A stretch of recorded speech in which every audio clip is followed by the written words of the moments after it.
Ladies and gentlemen of 2022, welcome back to Terminus, the 13 Reasons Why of Extreme Metal podcasts. I am the death metal guy, aka if the kiddies aren't happy, daddy's not happy. And I am the black metal guy, aka apprentice goat fornicator. A couple years of that, you'll be up to journeyman. Exactly. Eventually, they give you a license. you have to do a demonstration. It's less about your performance and more about how you stand up to the pressure. Fuck. Oh, 2022. We're doing this shit again, huh? We're doing this another year? Goddamn. I was hoping that everyone would forget about this, but the Discord's still been hopping with people talking about it, so I guess in for a penny, in for a pound on this bullshit. You know, in humorless earnestness, I actually looked up, for some reason, not very intuitive interface meant I had never really looked at our subscriber count over time. Mm-hmm. On YouTube, we've got something like 150% growth since this time last year. Oh yeah, no, I mean dude. That's how the metal scene works now. You get absolutely no attention for like 5 years minimum, and then people start to give a shit about you. So around 2025, that's going to be our time to shine, bro. No, if we keep growing at that rate, we could be if there are enough people who are really autistic about underground black metal, we could be making a business out of this. Yeah, Terminus LLC. Yeah. I am 51% owner. Just so. Well, teacher asks, black metal guy, what did you do over your Christmas vacation? Oh, your Yule vacation. So. Thank you. I was about to report you to the principal. to the diversity initiative. Yes, yeah. It's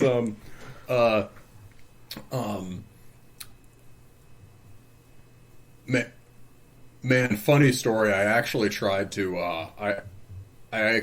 play the I'm a pagan card to get a religious exemption from injection number 3, surprise, surprise, turns out paganism isn't a real religion. Oh, got your ass. I'm a victim of monotheist discrimination. the patriarchy is coming down on me, bro. I'm a victim of Abrahamic privilege. I like that. I like Abrahamic privilege. That's going to be the name of my Christian beatdown band. We're going to do a split with Gideon pretty soon. So what did I do over break? I had a lot of work. Hung out with the family and the girlfriend, and a lot of work. Did I do anything particularly metal? Oh yeah, I had an awesome New Year's bonfire with our boy Kveldolf in the Discord. It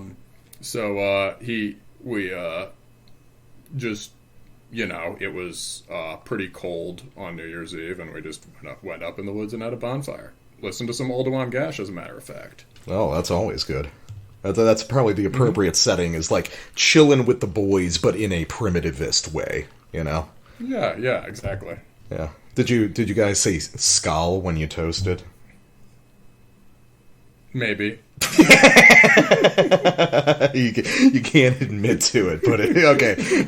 It's like when the FBI say they can't answer that question. It always means it's a yes. Mm-hmm. All right. So what about you? What do you do over your Christmas break? Thank you for acknowledging the true master of creation. Honestly, it was pretty quiet. I don't know, did we cut out before or after Christmas? After Christmas, I saw some of my wife's family. And then apart from that, like you, it's been a shit ton of work and a lot of not listening to metal, frankly, just kind of like clearing the ears for the year of podcasting to follow. And just really, really playing a shit ton of different Resident Evil games. I would say that was probably the most valuable time that I spent. So, what? Oh, no, go ahead, yeah. Inquiring minds want to know, what's the best Resident Evil game? Oh, God, that would be a podcast episode in and of itself. I would have to create a PowerPoint and everything. Honestly, it's a series that's been through so many different eras and so many different styles, you can't really give one definitive answer. How does it stack up against the arcade House of the Dead? Substantially better. I can give you that. Phew. No, I was doing various runs of the remakes of 2 and 3 to, up my trophies on PlayStation, so there's that. As far as metal things that I did, about the only metal thing I did was get COVID, and then miss playing a show that I was really excited to play in Mississippi, so that was great. That sucks. That sucked, man. Well, having COVID sucked pretty bad, too. Yeah. It's like, me and basically everybody I know got it all within like a 2-week period, and this includes people that I had not hung out with recently. So just a big wave hit my city all at the same time. Everybody was laid up for like a week, and the thing they don't tell you about the Omicron strain is it makes your bones hurt, which is perhaps the most metal symptom of a disease possible. Yeah, no. When you told me that, I was pretty concerned, but it sounds like it only lasted for a day. The worst of the bone infliction. Oh yeah, the bone hurting juice. I only sipped on that for a day and a half, and then it was just kind of flu stuff from there. But that was definitely because the problem was like I had realized I had it on the day I was supposed to leave for that like out of state festival. So you gotta imagine the unhappiness of that combined with slowly my bones start to hurt through the rest of the day. It was definitely getting 2022 off on the wrong foot, I would say. You got it over with. Now you've just got to get the 8 next variants. Yeah, well, I was talking to my wife about it because my wife inevitably got it too. And we were talking about, do you think there's going to come a point where as the variants stack up, people are going to start collecting antibodies like Pokemon cards? Like right now, do I need to get Delta to get the complete set? It's like, are we going to start trading stories about having COVID? Because I've had mainline and I've had Omicron now. I gotta get me some Delta. So if there's any listeners out there who have COVID Delta variant, want to take a trip down to see me so I can complete the set, please let me know. Modular detachable spike protein could be modified into a plasma cannon. Hail! This is Brandon from Cromlech, and you're listening to Terminus.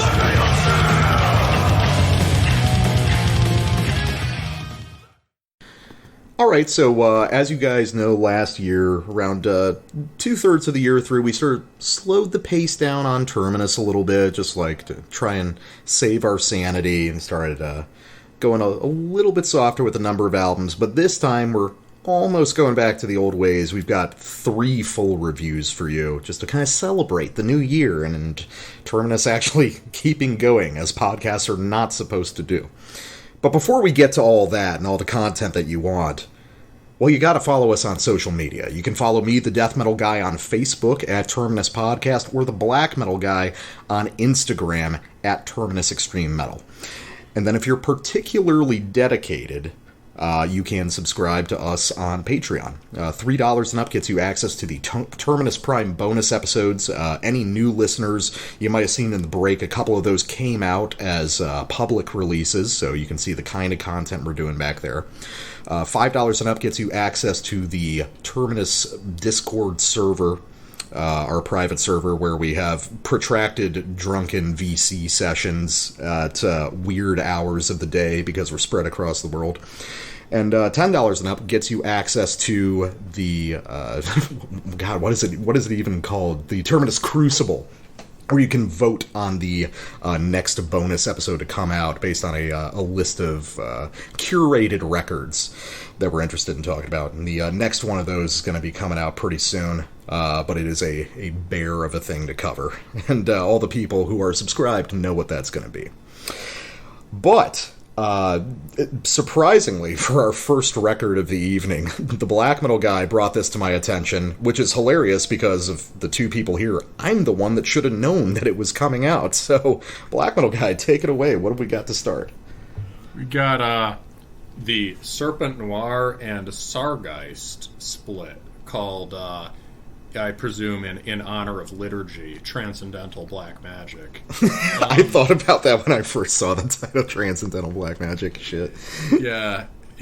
And this is out on World Terror Committee, of course. And Sargeist is, it's one of your favorites. It's been, and he's, and we both really like Let the Devil In, and Sargeist has been kind of in a fallow period for a while, so I thought, let's check this one out. Yeah. So, I mean, yeah, it does, it probably bears repeating, although you've said it before, that you do legitimately like Sargeist. You just have qualms about the results of Sargeist, and Let the Devil In particular.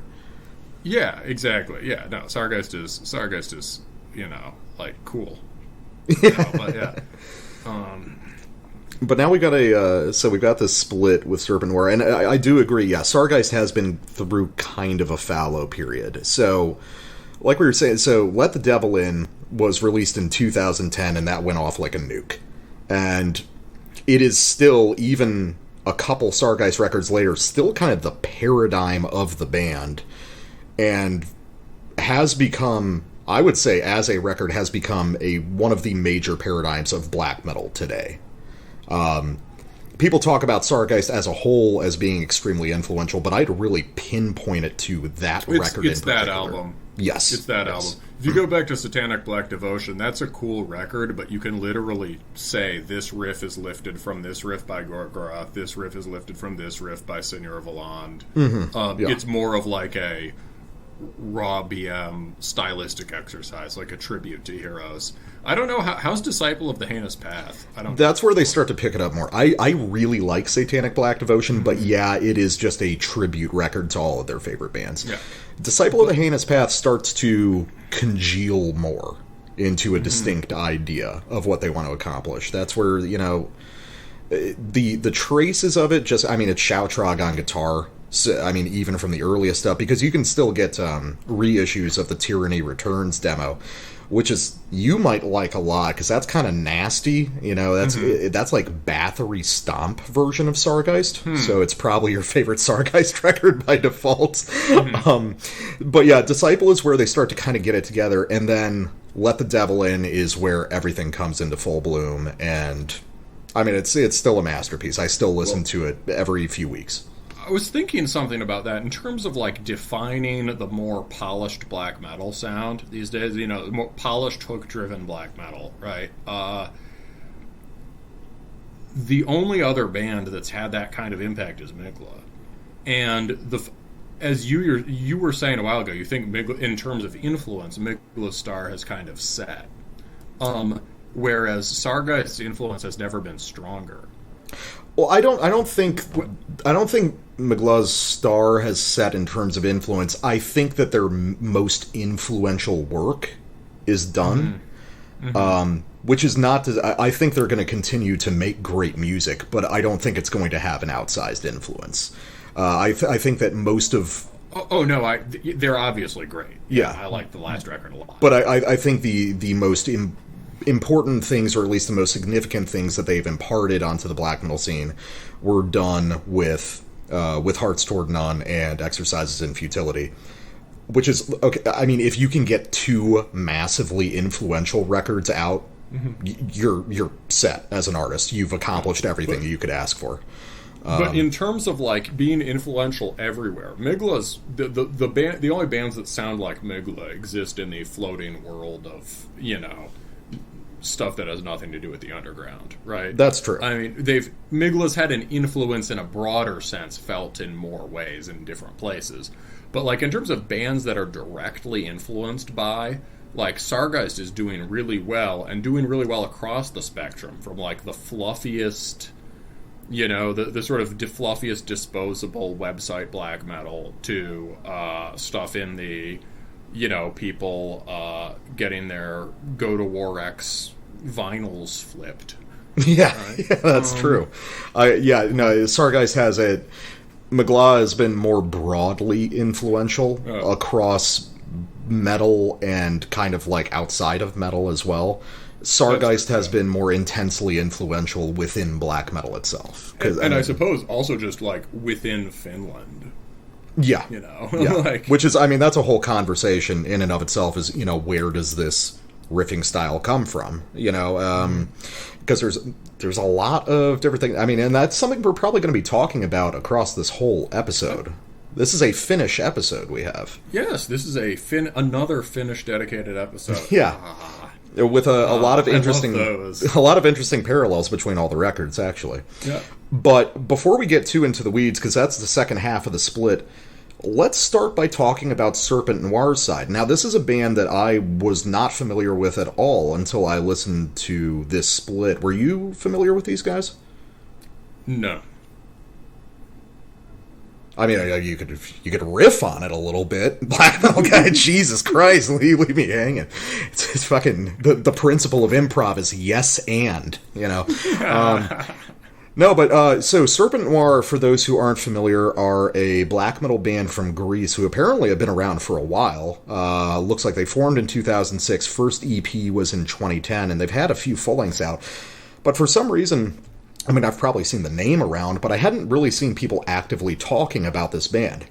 But after hearing this split, I really want to check out some of their older material because I think it's really interesting. What was your general impression of their stuff? Well, back when we were thinking of doing just like a quick sampler piece on the split, like before we decided to do a full review, I just listened to the first Serpent Noir track and I was like, yeah, this is pretty damn good. Throne of Satanas. The rest of it, and that one is interesting. The rest of it, honestly, I listened to it tonight and I hated it. Really? Yeah. Well, you see, now I'm really curious because Serpent Noir seems to embody a lot of the things that you enjoy about Greek black metal. So we'll have to get into what you think makes it worse than the rest of it and what I really enjoy about it. Because I ended up really enjoying the Serpent Noir side. Yeah, all right. Well, let's listen to the first half. It's funny. I didn't even know they were from... I think I assumed they were from Finland. I don't hear it as sounding like Greek black metal at all, except now that you mention it, maybe the first track. Okay. Well, yeah, in that case, let's listen to Throne of Satanas, and we'll go from there.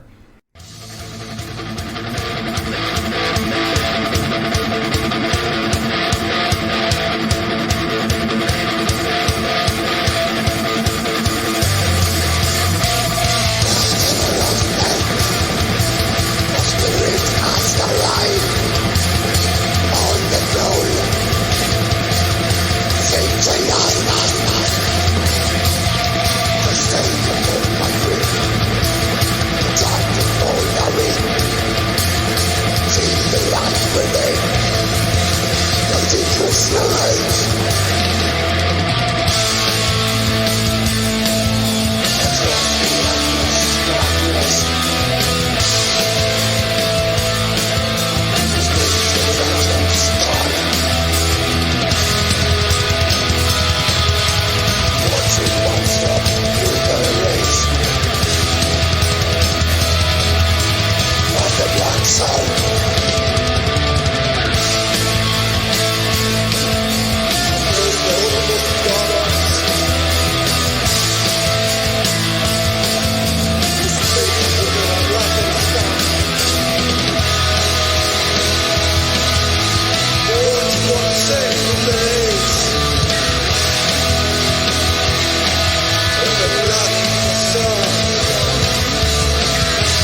Well, now that you mention it's Greek black metal, I can really hear it on that song.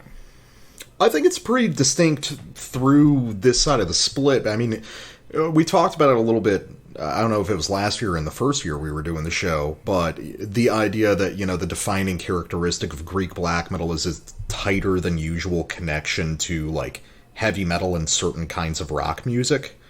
And I think that permeates this whole side of the split. Oh, for sure. It's very heavy metal and rock music, yeah. This track, though, I mean, I think I like it better because it's, you know, the thing I really like about, you know, I'm not even sure I could say I like Greek BM in general. Like, Varathron has never done much for me. Mm-hmm. I just really like the first three Rotting Christ records, and obviously like Macabre Omen. Yeah, I got you. But the thing it does that here, when I heard this track, I thought, this is weird. This is like a band trying to make black metal from, like, thrash and goth. Mm-hmm. And I kind of liked that. And that's kind of like what Ackercock does, with some more death metal in there. But, like, and I liked the kind of, maybe also reminded me of Armored Angel a little bit, in terms of, like, using mutes in this kind of, like, using chug, not that it really sounds like an Armored Angel song, but at all, it's not that heavy, but, like, using mystical chug links it to, like, mystical chug links it to Armored Angel and Rotting Christ. But this band plays the chugs with a lot of inflection. It's like they're really a staccato thing. It's very loose. It's very loose on the right hand. It's loose on the right hand. It's sort of like, it's being used to, like, crisply demark things rather than to be heavy. And that's interesting. It sounds kind of like Killing Joke chug, you know. Mm-hmm. And you know, there's a lot of finesse in that. So that's kind of cool. And, you know, the blasting part, okay, again, I kind of hear the link to something like Rotting Christ now, because, you know, they're chugging during the blast, and they have this sort of, like, heavy eighth note blasting. That makes sense. And then the chorus is really good there. You know, it just sort of, like, blossoms out of the rest of it, and it is, it's got a complete motion, complete chord motion. Like, there's a really cool, you know, so the chorus has a cool, fully fleshed out progression. Which I like.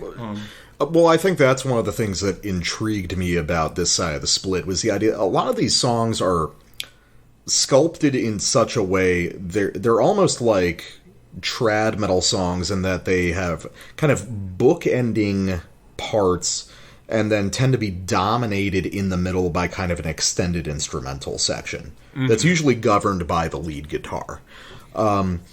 Which is something I'm more receptive to lately. It's like, if you're gonna do this sort of, like, extreme metal meets heavy metal and rock stuff, okay, I accept the idea of the paradigm of the song being based on a certain kind of epic rock music. And I think the meat of these songs really lives in those middle passages, basically like the one that you sampled, that's based off this intricate kind of winding narrative lead guitar stuff. And that's a really good example of it that you pulled there. It's just yours has one of the only moments of real black metal aggression across the entire side. Mm-hmm. Yeah. So, do you want to get to your sample and then I'll complain, or should I start complaining? I'll get to my sample. Well, yeah, now I'm interested. So after you hear mine, if it still bears complaining. Because this sample, to me, this is off of Epiklesis to Eosphorou. You know, I don't fucking know how to pronounce ancient Greek, whatever. Or regular Greek, or any kind of Greek. This sample is, again, from the middle of the track during a kind of protracted instrumental section, guided by the lead guitar again. I just think that the way these guys arrange these kind of elaborate instrumental sections is really interesting. It's not really riffy in a traditional way, but it's not, totally empty jam band stuff either. It's focused, it's narrative, and I just think it's really interesting. So let's listen to this.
So I think something that I'm especially interested in lately is more elaborate than usual guitar arrangement. My interest in kind of technical stuff waxes and wanes, and right now it's waxing. So I really like the idea that this motif of that arpeggiated riff is introduced up front, and then the rest of the passage is really them teasing different dimensions out of that idea. That forms the base of all these individual kind of micro riffs that emerge in that following passage. But the prominence of it will rise and fall against the lead guitar based on its motions. A lot of the phrases within that long winding lead are based off of that arpeggiated motif, but then it'll duck into different, more elaborate ideas before coming back to the center against all these rhythmic ideas that are happening underneath. And I just think it's really interesting songwriting. It has the effect of, kind of heavy metal dueling guitar solos, but with a lot more texture and subtlety applied to it. So I just... I can't say that it's, particularly metal in a sense, but I think it's really good arrangement. And I think it's cool to listen to in this kind of style. Well, the way they pull the tandem guitars back together with the tandem thing at the end, and that kind of there are a couple little nimble turns that they do when they're setting it back up into that palmute part. There is some, good musicianship here for sure, and some non-metal subtlety. But you could call them micro riffs, or you could call it noodling. Fair enough. And to me, it seems, I guess the biggest problem with this to me is that I like the scales it's written in. The chord, it's not as obvious on the first track. But then on these the three tracks after that, especially clear on the ones you didn't sample, Endless Night of Lilith and Damon Behind the Bars, but on this one too, they're like Latin jazz scales. Yeah, I think I think that it's more just like sides of Mediterranean music we don't typically hear in metal. Now that I know they're from Greece, that could be. But point being, scales like this simply aren't. Not only are they not.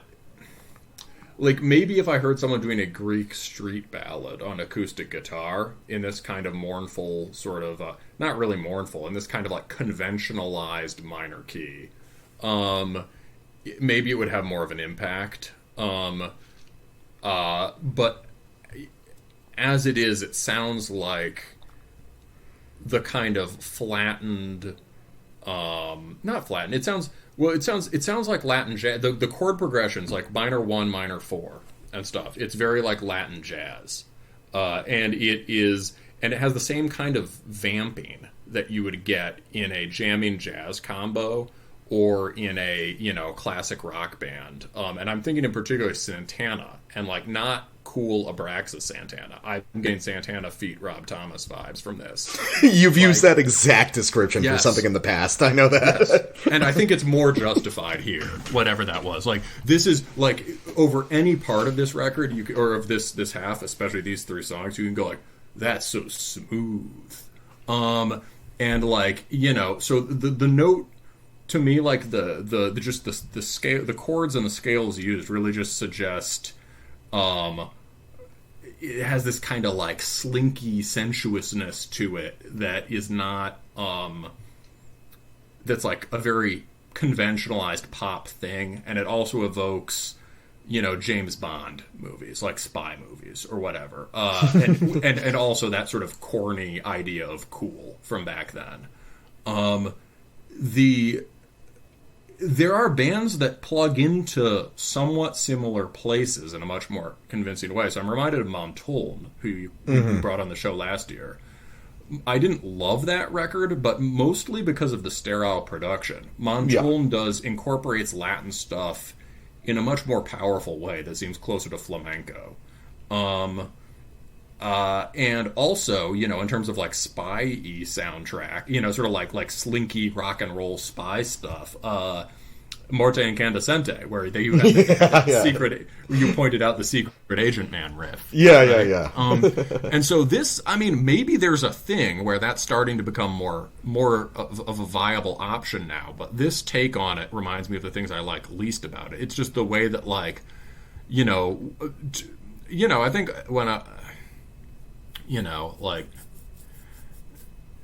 when I was younger, I like played jazz in jazz band and shit, like a fucking nerd, right? And that was like before I had really discovered, I listened to some punk then, but was just getting into it. It was like before I discovered metal, right? And like, I've always liked minor scales. And so like, I was like kind of, I preferred songs like that or whatever, right? And then once once you just hear the ideas of minor scale, the sort of stuff, once you hear Joy Division or, fucking Slayer, right? That shit goes out the window. I get what you're talking about. I guess ultimately the difference here is probably a matter of, like, I've got more time for certain kinds of more flourishing guitar music than you do. I probably grew up listening to more kind of classic rock and kind of AOR stuff than you did as a kid. So I think this probably touches on stuff that I have a more lingering interest in than you do. I really liked the Santana record, the Santana Rob Thomas record, when I was like 11. The problem was that, like, it was just one of the first kinds of things I heard with cool minor scales in them. So yeah, but no, exactly. It's it's a case of you being a long hair, right? It's just like, I hate. I just always love that description because I have less hair than you. I know. It's just, I like. But yeah, I know what you mean. Yeah. Yeah, I like. For me, classic rock is a dirty word. I listen to Rush unironically. Yeah. Yeah, to me, like, anything that's good in classic rock to me is good by virtue of its being close to something else. Whether it's like certain Rush songs are kind of metal, certain, some are, maybe some classic rock is kind of like a heavy, again, yeah, classic rock that sounds kind of like metal in some way I can get down with, right? We both like George Thorogood. Mm-hmm, yeah. ZZ Top and whatnot. But, like, Yeah, it's too classic rock for me. And in that sense, it doesn't really get at the things I like about Hellenic BM, which is really about this combination of, like, glorious Dorian scale melody meets, like, retarded charging thrash attack. You know, like, the whole thing I like is... So it's all about, ultimately, like all things, it's about its proximity to Hate Forest. Kinda, yeah. All right. Okay, so second half, Sargeist. I'm interested in your take, just because I'm the obsessive that constantly talks about Sargeist, but we have basically the same exposure to the band. So what did you think? I think I may have actually heard Let the Devil In before you. Yeah, you probably heard Let the Devil In before me, and but I was listening to the first couple, like, really young, back in high school, so I don't know, but yeah, you probably heard that record itself before I did. Wow, yeah, well, it's, so, yeah, we both, you know, that was the record, I think, listening to that, I mean, that was the record that got me into that whole Franco-Finnish style of guitar. I was listening to that at about the same time as, you know, like the Consummatum Est or whichever Senior Phaland comp it was. Mm-hmm. That, I can't remember which one led me to the other, but it was, yeah, and that would have been in like 2011, maybe, early 2011. Mm-hmm. Right when we got in touch first. Oh, yeah. But yeah, like, I mean, so I liked that record a lot, you know. The shit that they've put out since then, I think we've both found disappointing. Feeding the Crawling Shadows is just not good, right? That's like Let the Devil In, but not outtakes. Feeding is... Well, actually, you see, I feel like Feeding was like a conscious attempt to get away from Let the Devil In. Feeding is absolutely, like, without question, the weakest Sargeist record. Mm-hmm. But I kind of want to go back to it just because it's like, I mean, coming off the heels of Let the Devil In, can you imagine the fucking pressure? You know? Yeah. Well, Unbound interested me at first because I liked, okay, they're like, you know, by that point, you could, in 2018, you could already hear the excess, you could already hear the negative influence of Let the Devil In on imitators, right? Mm. And, you know, it's like, okay, well, it's cool. They wrote that one really banging sort of pop-oriented album, and now they're using more sort of classic Norse and Bathory black metal riff forms in addition to some of the classic Sargeist riffs. And I think they came up with some good individual songs, or like some interesting kind of ideas. Like, which one do I can remember one of these songs. Hunting Eyes is pretty cool. But there was also something unsatisfying about it because, on the other hand, like, you just want it to scratch that particular Sargeist itch. Mm-hmm. Yeah. Right? Like, it's like hearing them do that kind of like, it's strange because you figure out, like, it's like, wow, in some sense I'm abstractly I approve more of them doing this, right? Having more of those sort of more dissonant or nasty riffs, having some variation and range in the sound. On the other hand, they're just so really goddamn good at that. Yeah, I really liked when they did the other thing. So it's a case of, like, a band, you know, how as a band do you tack between acknowledging the limitations of the kind of thing you're doing and knowing what you do well. And when I put this on, I was not really expecting much, but pretty much from the first riff, I was like, oh, this is different. And I think it's because even just from the first riff, you can tell that they are integrating the Sargeist riffs much more completely with that fuller idea of black metal. Mm-hmm. Yeah, no, I definitely agree. This sounds to me like after Let the Devil In, they struggled for a while figuring out what to do, you know, wanting to try to be more aggressive, almost in response to the things people took away from Let the Devil In. Mm-hmm, mm-hmm. And now this is kind of the sound of them getting comfortable with that album again, but then incorporating kind of all the lessons learned in the 10 years since. You can hear that they've thought about that. Yeah. Yeah, no, definitely. This is a very consciously written set of songs.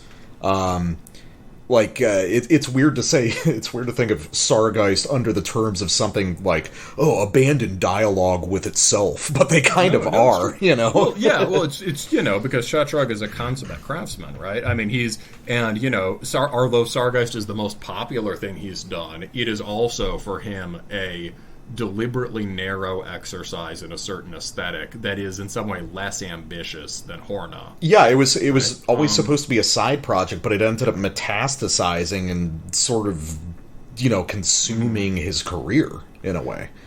Yeah, the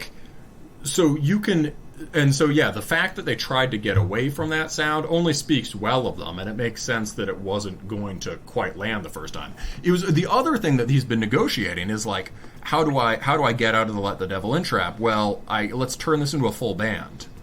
And so by the time you get Unbound, I think you may even get some other hands in the writing to some degree. Yeah. And so rethinking Sargeist as a full band is another thing that has to happen, right? Yeah. So at this point, how do you return to the just consistency of that Let the Devil In, just the sort of consistent, just fist-raised banger thing while also doing something else? Well, one thing you can do is keep some of the same kinds of riffs that everyone finds appealing, but really change the structures. Mm-hmm. So this song, God of the Darkest Dawn, very carefully structured. Not remotely a sort of verse-chorus structure that is the sort of, the key to the, some of the highs and lows of Let the Devil In, right? And of a lot of the Finnish style in general, right? This is not a verse-chorus song. It's embracing traditional black metal song structure in a way that Let the Devil In didn't. And yet it is also in some ways more simple. This is... Yeah, so let's start, and it's 8 minutes long. Which is very long for Sargeist. Yes. So this is a...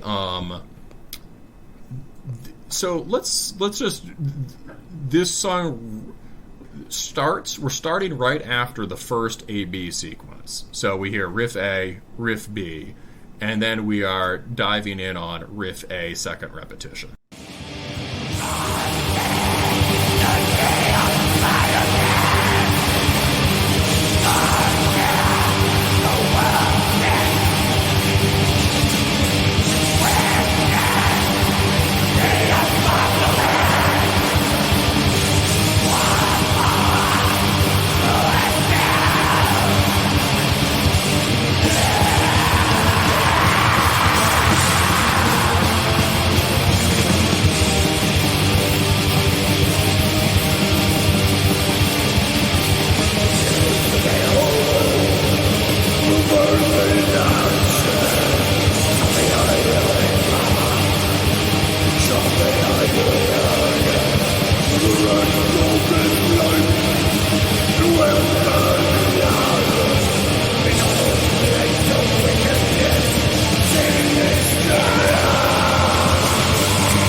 Oh, dude, that's an easy top 5 Sargeist song, instantly.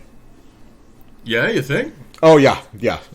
As someone that's poured over not just, like, the main records, but a bunch of the splits, too, yeah, I'm surprised that they used that on a split, because that's the kind of track that would carry a record.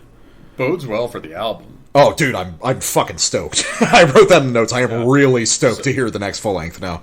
So, let's talk about the structure there before we... So, basically, in that first riff sequence, right, what I loved about that track opens on that... Really dense, kind of grim, you know... Yeah. Thick chords, and it's not a, quote, Sargeist riff, right? It's way more in dialogue with, you know, like... Kvist and Nidden and all this just nastier kinds of densely chorded black metal from Scandinavia, from just Norway and Sweden. Traditional but still slightly marginal styles. Yeah, exactly. Yeah, it could be a Horner riff, TBH. That's true. Yeah, it could be. But like the thing that you can hear in this that you might not in Horner is like, again, well, the last Horner record was really densely textured, so never mind.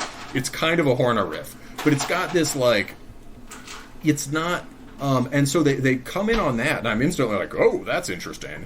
But then but it's got that flowing thing that is very Sargeist. Mm-hmm, that kind of primary element being water for this band. Yeah, for sure. And then it lits into that second one. And that second one is just very, very simple riff in some ways. But it's kind of like the riff to Sola Fide on SMRC, the Deathspell Omega song. But it's like a stripped-down, sargified one. Sargified, yeah. Yeah. And so they run through that sequence... And then right where we pick up, they drop into the second repetition of the first one. And then we'll go back to that second sort of payoff riff, and they run through a quarter of it. Yeah, right? That tease is incredible. Normally they do 2 reps of the fully elaborated riff that ends on the da-da-da-da, you know. Yes, they just do this one little tease, basically as the turnaround on the grinding riff. Mm-hmm. And then they're back to the grinding riff, and then finally it takes us. They run through some reps, and they take us back to the third iteration of the glorious riff, and it's a really long sequence.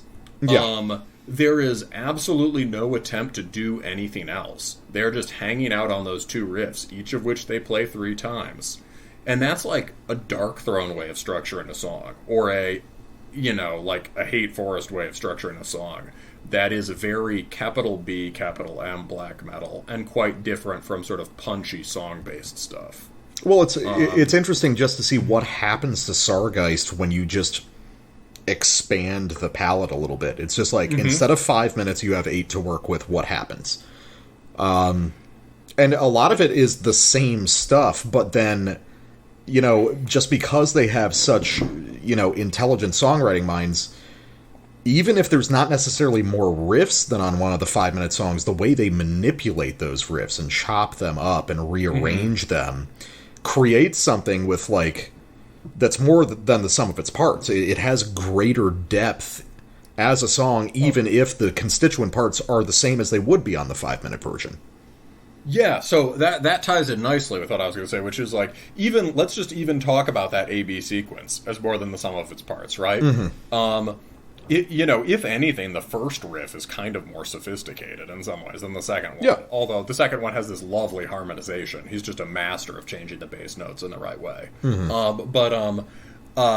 But they talk to each other. They're not...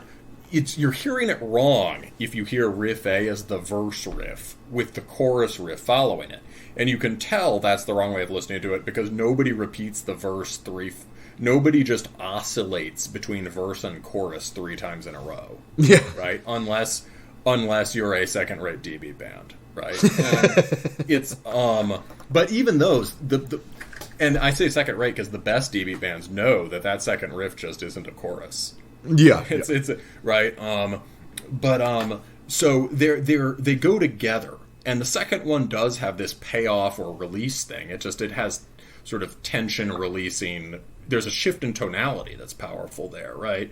We get those glorious consonant Dorian scales, but they're basically part of the same riff.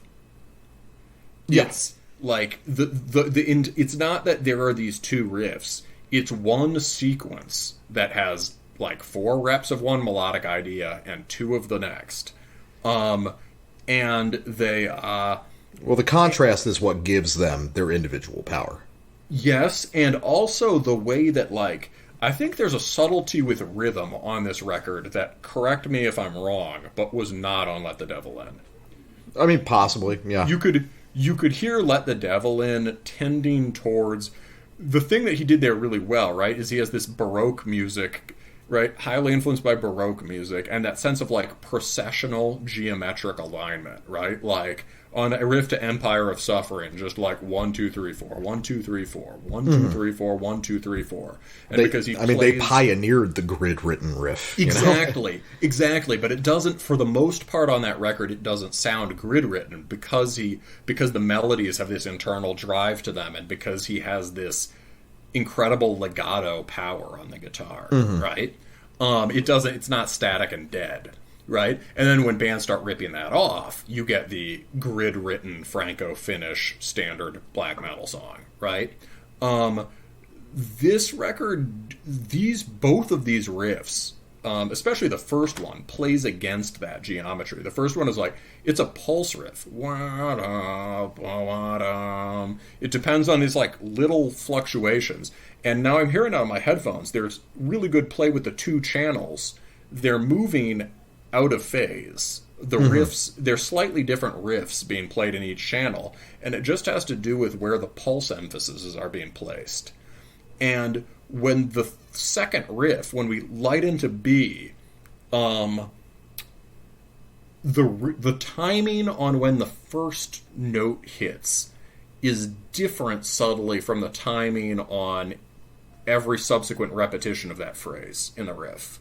It's like it strikes, like the riff comes in, it's like the riff drops in the middle of itself or something, like the default, I don't know what I'm trying to say. It's like it's like the riff would normally have a pickup, but instead it drops directly into the riff and then keeps, does that make any sense? I kind of get what you mean, yeah. I guess what I really mean is that it's the second riff seems like a grid-written riff, right? Da da da da da da da da da da da da da. And at the end, it even does that sort of like, like only guy who could ever get away with literally ending the riff by going da da da just in a row, right? But it does, and it sounds awesome, right? So it's got that basic form, but there's a lot of rhythmic subtlety within it, just in the inflection of the playing. And there's a really cool rhythmic effect that happens from the pulsing riff spilling seamlessly. Like, there should be a seam between the obscure pulsing riff and this sort of grandiose rolling eighth notes riff, right? There's not. Like, there's not a seam between them, and that's like the mystery and coolness of it. And it's like the pulses in the first one interact with the rhythms in the second. Anyway, yeah. I'll put the bong down. It's been a while, folks. He needed to start getting this shit out of his system. It's true. I got it. No, I agree with that. I just took a really good shit. No, I agree with everything you said. I mean, the whole mastery of Sargeist, and the reason they get away with the things they get away with is because Shoutrog invented this style. I mean, between Shoutrog and the guys in Seigneur Valan, they basically developed this riffing style from the ground up, and with that comes an internal knowledge of how to execute it that you can't really imitate. You can imitate parts of it, but you're never going to be able to handle the whole thing. So God of the Darkest Dawn, easy top 5 Sargeist song. Second one, Spirit Nox Famuli, very good, more sprawling, a little bit more gnarly, getting back toward, kind of Disciple of the Heinous Path type territory. but still very good.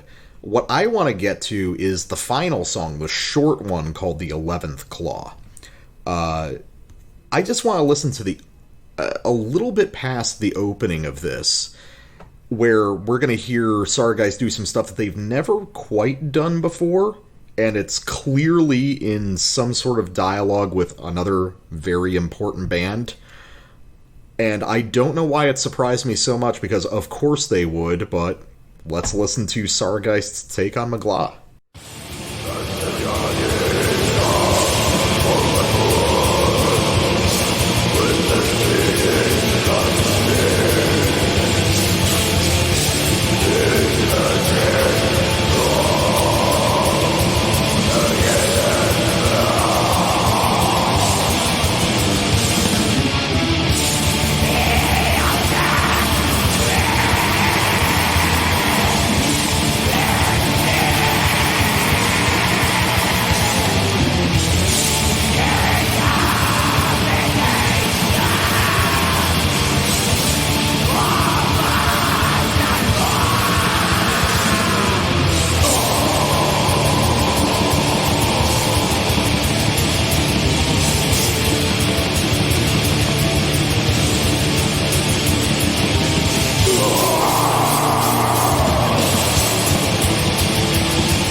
Dude.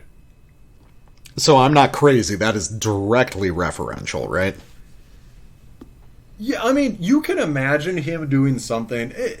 You can imagine him doing something sort of like that on Let the Devil In, but it does really sound like a Migla riff. The whole delivery, like, yeah, the first. We're talking about the first big single string, this first big single note tremolade. Yeah, and even that more kind of like that darker, more furtive one they do, the second or third riff, and that that kind of thrash rhythm one, that could also be a Magla riff. That's actually a decent. That's actually a good point. A little like a newer Migla record or Kriegsmachine. Yeah. I was thinking like Age of Excuse or Kriegsmachine. Yeah, you would hear that kind of thing. But the riff in between them, holy shit!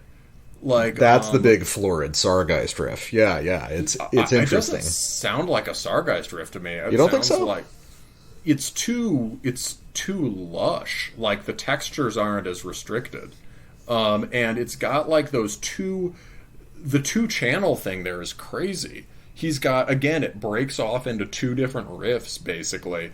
And you've got those like glissando slides on both of them at like different times in different directions. Mm-hmm. That stuff really reminds me of this sort of like pyrotechnic mid-90s, high elf black metal. Yeah. It's like that is very, that whole sort of Kvist, Soren, Thy Primordial, whatever range of bands. It's just sort of like subtle and extremely subtle, richly chorded, and just sort of crazily played with this crazy flamboyance. Yeah, it's got that aristocratic quality Yeah, and then it just, and like a lot of those bands, then it just drops to Vada, Vada, Vada, Yeah. Well, I think guess that's a perfect sequence. I just loved I loved when that last power chordy part finished, that they just started the sequence again and played it again. Yeah, exactly. And I just found this really interesting because I've never really heard Sargeist sound like this. And I don't know, it feels like maybe there's some sort of... I mean, this is kind of a blind spot on my part. It's like you imagine that when you get to a certain level, you're not, listening to the other big bands. But that makes no sense. Why wouldn't Sargeist be listening to Magla? Why wouldn't Magla be listening to Sargeist? There's very natural continuity between those styles. And as two of the most influential black metal bands in the world right now... why wouldn't they be comparing notes? So it's very interesting to hear Sargeist do what is, I think, very deliberately their kind of take on a Magla song. I think that was almost it's so distinct it feels like it was conscious. It was like, hey, let's... literally they gather in the practice space. I got a couple riffs here. Let's do a Magla thing here. There's even little touches in the drumming that suggest Dark Side and stuff like that.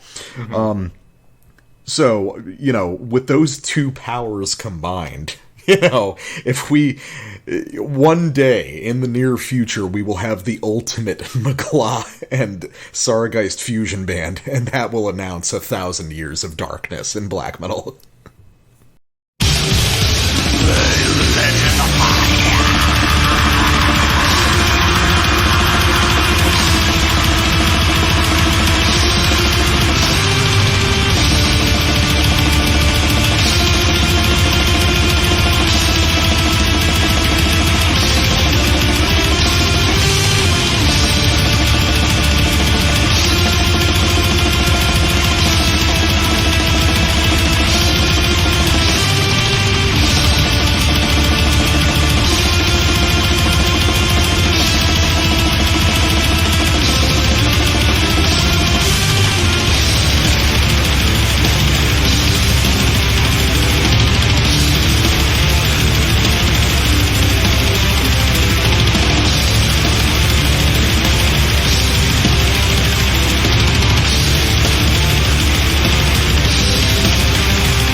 All right, and we are back from just shooting the shit for like 30 minutes with Feed the Infamy by Ride for Revenge on the Death Metal Guys' favorite label. Definitely a top It's level up there, label. yeah. Bestial Burst. Yeah.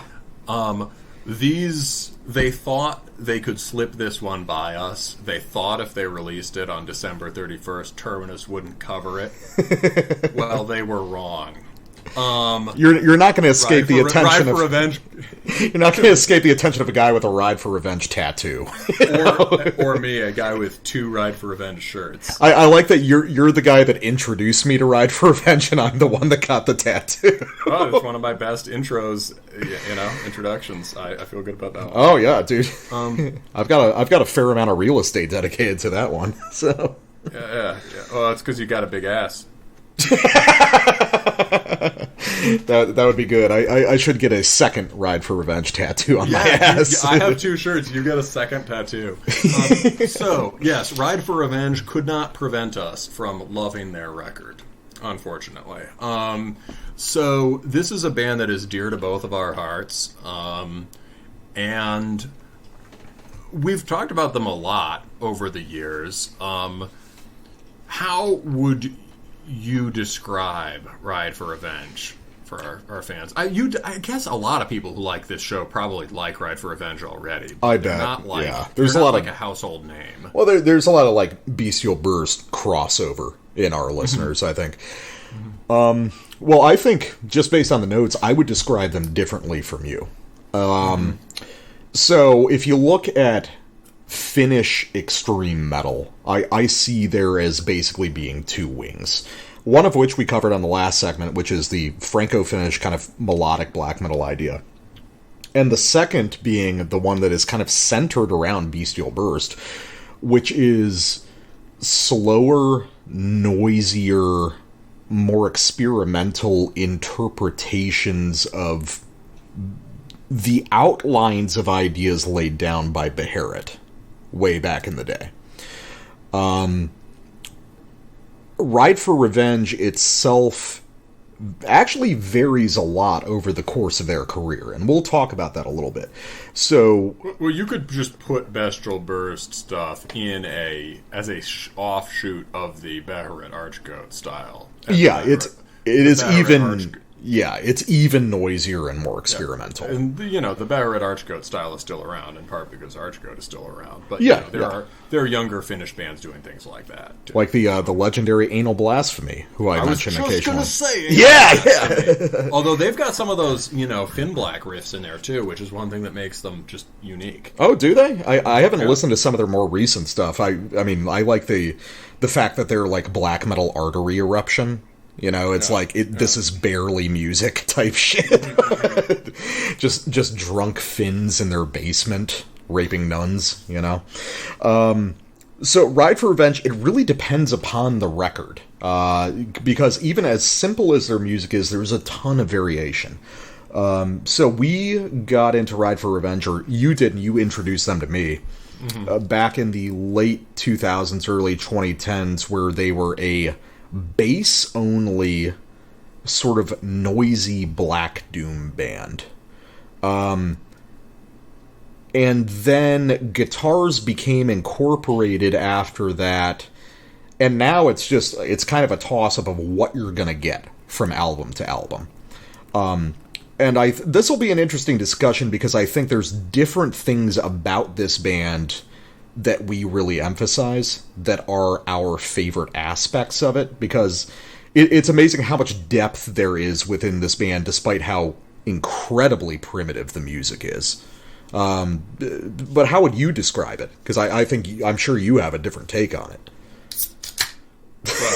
Well, I guess what struck me about it when I first heard it was that it was very recognizably black metal, but had just massive crushing low end. And this would have been at the time of Wisdom of the Few, whatever. I I basically just listened to the one song. I just listened to Morning Won't Bring a Twinkling Star. It's the best song. It's the best song. It's 12 minutes long. It's longer than anything. Did I ever listen to that full album? I don't know. But what I would know is, like, right then is when people were starting to put shit on YouTube. That was on YouTube. That was the song. And then I got Under the Eye when that came out. Mm-hmm. But what really struck me about that one song, basically, is it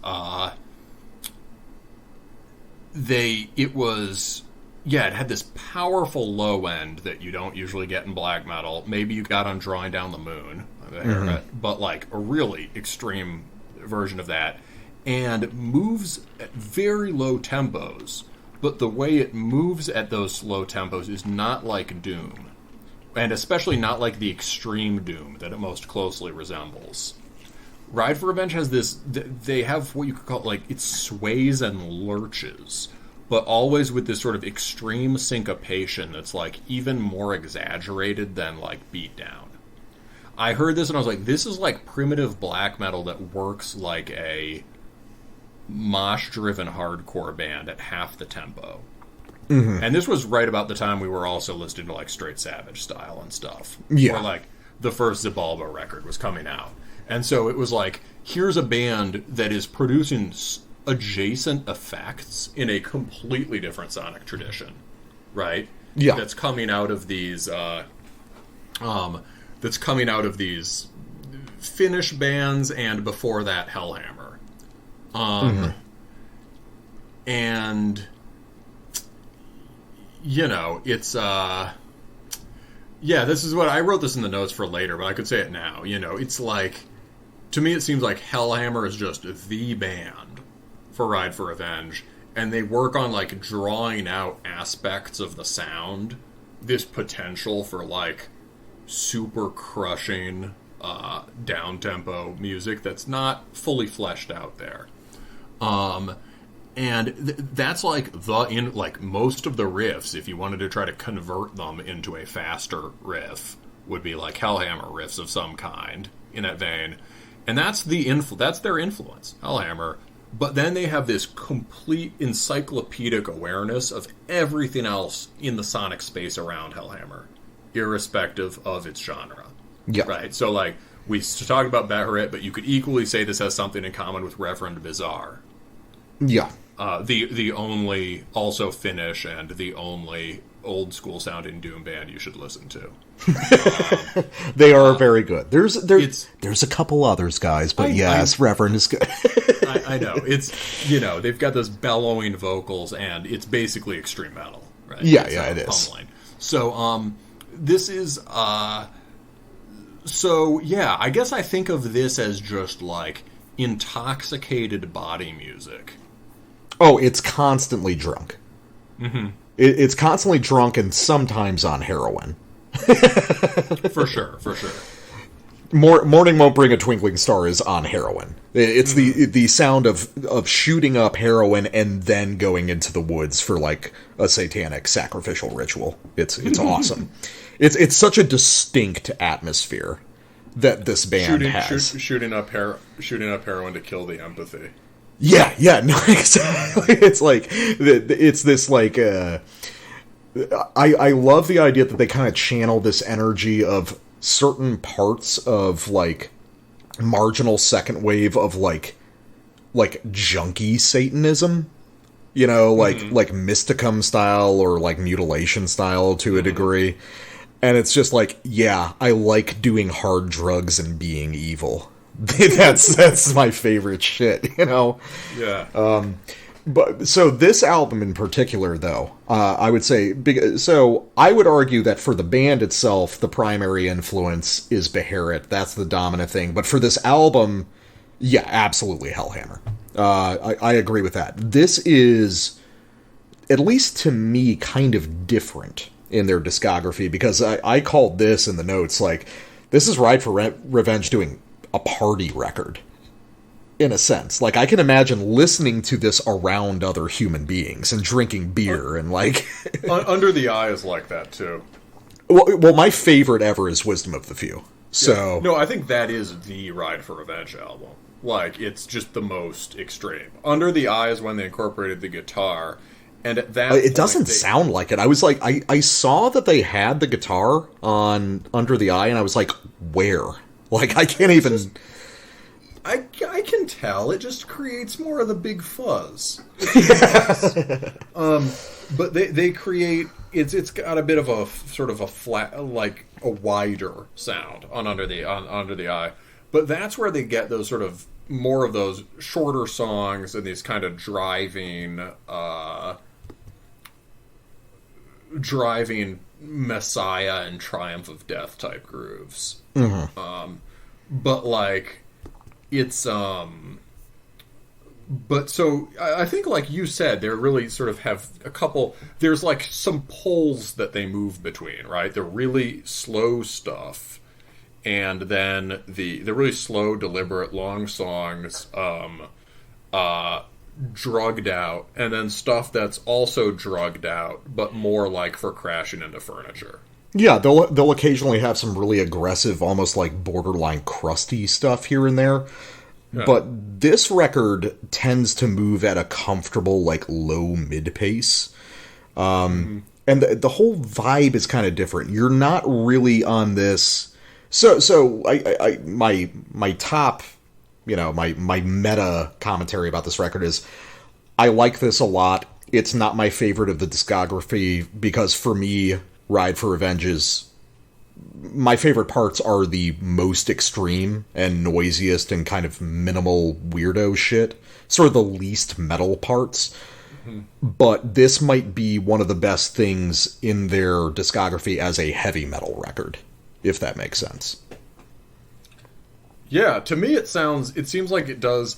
I don't remember. It's been a while since I've listened to Under the Eye, but what I remember it as is being mostly this more driving stuff, almost like a more extreme and better version of The Cult Is Alive. Like, what a record like that could have been. You know what I mean? Mm-hmm. If it were, like, tuned down, like, half a staff. That's true. My favorite Ride for Revenge stuff is, the 20-minute songs. So. Yeah, so this record seems to integrate those in that it has a lot of it's got a lot of the kind of rhythmic stuff, the swaying and lurching that I'd associate with Morning Won't Bring a Twinkling Star, but inserted in these more punchy formats and with sort of hammering lower mid-tempo grooves. And so it sort of bridges. I feel like this is it's a very dynamic record. Mm-hmm. And there's a lot of there's intense compressive rhythm all over it. And they work through a couple different kinds of riff forms, and there's a lot of range within and between the songs. It seems to me like a very, like, if you wanted to explain to someone what Ride for Revenge is, well, play The Morning Won't Bring a Twinkling Star. But if you don't do that, like, just make them listen to this. Yeah. So, well, let me play a sample. So, should I put my commentary up front or behind this? Anyway, so this is not the side of Ride for Revenge that I typically like the most, but goddamn if this isn't one of the best Ride for Revenge songs I've ever heard. This is called I Reek of Old Alcohol, which sounds like a nowadays Dark Throne song title, but the reality, let me tell you, is so much worse.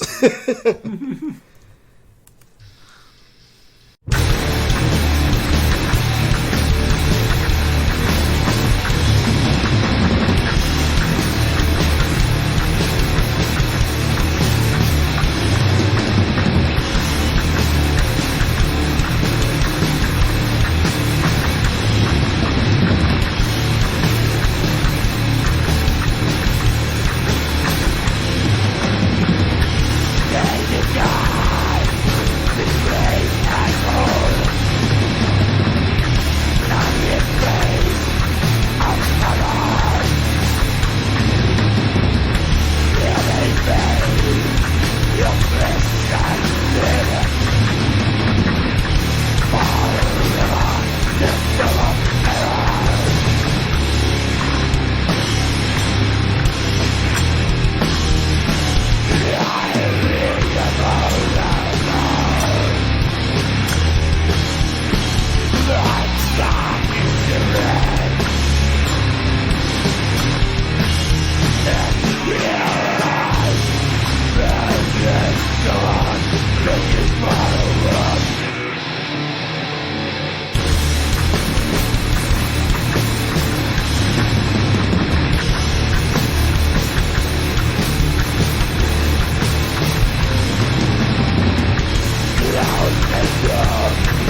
That's actually kind of fast for Ride for Revenge, actually.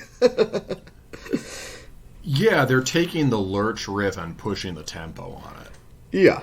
So one of my cool hot take thesis about Ride for Revenge is that the power of this band is to take these elemental sort of riff and rhythm forms of heavy metal and to sort of like double archaeologists like re-uncover the sort of darkness and malignancy and aggression within them. All these like simple kind of chromatic or minor key melodic ideas we've heard 1,000 times. Most of these rhythms we've heard 1,000 times. But their power over kind of timbral ideas and the physical playing brings back the sensation of hearing those for the first time as a kid. They allow the viciousness that lives within these ideas to return even after you've been listening to this kind of thing for 20 years. Oh, that's lovely. Well, I completely agree. I mean, yeah, that's a great way of putting it. Yeah, just like, now we're going to show you why da is cool. Yeah, I mean, because, if you break it down like that main riff, which is incredible, I mean, that's like borderline a fucking Pantera riff, you know? Yeah, that's what I mean. This band exists in this territory where it's so engaged with, as you say, this sort of like fundamental building blocks of aggressive music that it's adjacent to a bunch of things that are not remotely in the same genre in terms of what it's influenced by. Yeah, like, it has something in common with Pantera. Yeah, it does. I mean, it definitely has something in common with like mid-90s hardcore. Yeah. So, nice segue.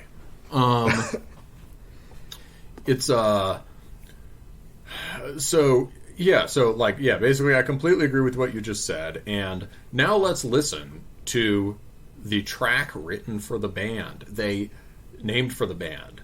Like, my sort of headcanon for this is that Harold Mentor has been sitting on this song basically the entire time he's had the band. Waiting for the opportunity to unleash it. Yeah, been like slowly working on it. And like, as far as a rockin', driving Ride for Revenge song, this is just masterful. This to me is one of the best things they've done, and is already like a song of the year. These are just perfectly chosen riffs, but we will talk more about the hardcore thing after this.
So, I mean, talk about the physical plane there. Yeah, I mean, that is one of the main things that distinguishes Ride for Revenge from other bands. This lineup is so good. You hear the drumstick in the air before it hits the snare. The flourishes on the bass, really tight bass. The bass playing on this whole record is really dynamic. I was noticing that in I Reek of Old Alcohol. Weird little bass flourishes you wouldn't expect, but they add a lot. Given that the music is so rhythmic, adding the guitars has allowed the bass to stop acting like the guitar, and now it can start to, you get this aggressive darting bass that's like, you can hear, again, in terms of this being, Ride for Revenge basically is just in touch with all of the most cool esoteric music. You know what I mean? So, like, in the bass, you can hear, like, the birthday party in the bass. Well, I was about to say, I don't even know why it struck me. Maybe I've just been thinking about this band. It's like, you can tell the guys from Ride for Revenge are into, like, suicide, you know? Yeah, so, like, here we go. So, I mean, you and I have always, like, joked about this sounding kind of like Beatdown, right? And it's always been like, well, that's just our obsessions and what we happened to be listening to at the time when we became aware of this band, right? Obviously, there's no direct influence. But, so, where the hell are they getting this stuff, right? Is it just this pure animal instinct? But, like, this song and a number of related riffs on this record make it clear. Like that, bum ba da ba ba ba bum bum ba da da da bum ba da da da bum bum. Like that's an Unsane riff, and Unsane were clean white t-shirt hardcore guys influenced by the birthday party. Yeah. So this is like noise. So the funny thing is, there actually is a connection to Beatdown. It's just in the distant common ancestry in like Cro-Mags or like, shit like Cro-Mags basically. Well, yeah, it was funny because I was like reading your notes as we went through that sample, and I was like, I was just thinking as we listened to that song, it's like the basic building blocks here can be either Ride for Revenge or Satisfaction is the Death of Desire. It's like it's amazing, and that's part of what Ride for Revenge does. It's like they take these incredibly simple building blocks and then they play this Rorschach test with the listener. This music can be whatever you consider it to be. Yeah, it's that even with the aesthetics. It's like, right, Werewolf did the graphics, for the defining graphics for them, and I think the logo. So, this says it all. The logo, like back in the day, the logo would have scanned almost like a deathcore band. Yeah. The logo is like, definitely seems like a hardcore band or a death metal band, not a raw black metal band. It's one of the most unique logos of any band in this neck of the woods. And it's tethered to their insignia, which is this awesome screen print of like a barbarian cavalryman raising his lance. And so the record exudes this, on the one hand, it exudes the, the sort of like drug and sexual ugliness of sort of black metal Satanism. And it's also got all this sort of heathen mysticism stuff just woven in around the edges everywhere. Well, yeah, and then they're not like thematized. They're not like, this is a band about X. It's just all bleeding into it. Well, yeah, and then you've got other consistent design elements like the classic war metal black, white, red color schemes. You've got the effect of every album cover. Almost every album cover is like a distinct figure or shape in a black expanse. That applies to this one. There's only a couple that don't apply like that.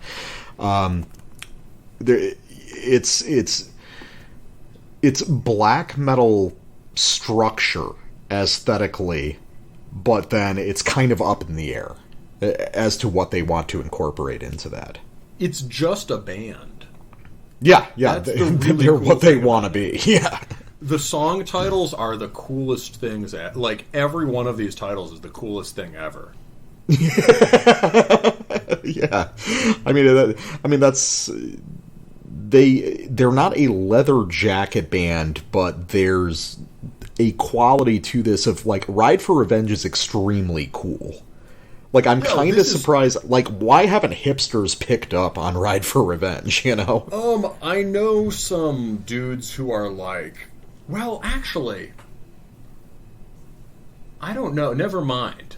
I think never mind. I thought I might have known some like intense noise music record collector type guys who liked Ride for Revenge, but I think maybe it was that I was telling them about RFR. I mean, it seems like it'd be a shoe-in for, you know, Hospital Records type guys. Oh, yeah, well, those people probably do like Ride for Revenge. Like, of course, not that Hospital Records exists anymore, but, you know. Yeah, when did Hospital end? It's I don't know. Dominic's doing fine for himself, so I'm not too concerned. Yeah. As, you know, I just want Dominic to be happy somewhere.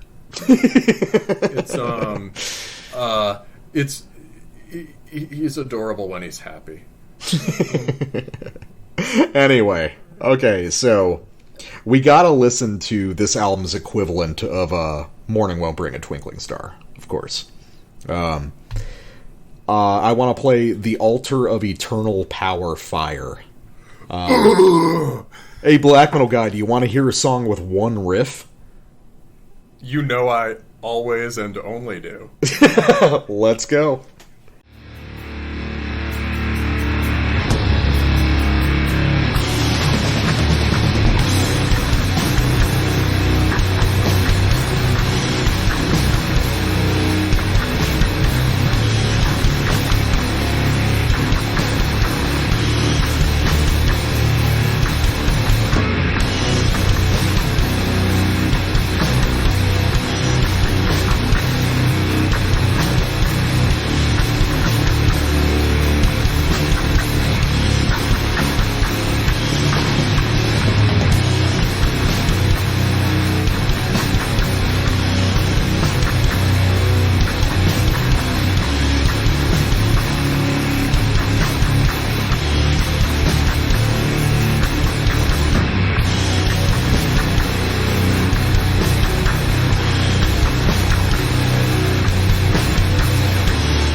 Yeah, and for those wondering, it's that riff continuously, and then there's a couple minutes of noise, basically, at the end, and that's the song.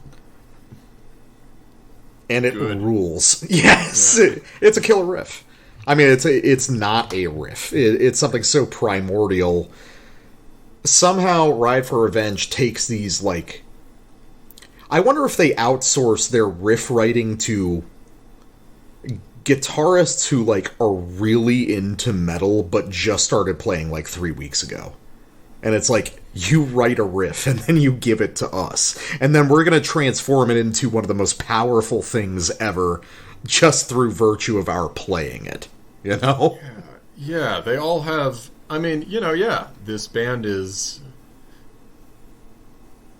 But another way of saying exactly the same thing is, this band is really, really interested in what makes a good riff. Yeah, no, it's... Thereafter, you said something in the notes that I liked that is, you know... that, you know, it's like they just never lost the magic from the first time they heard a power chord. right?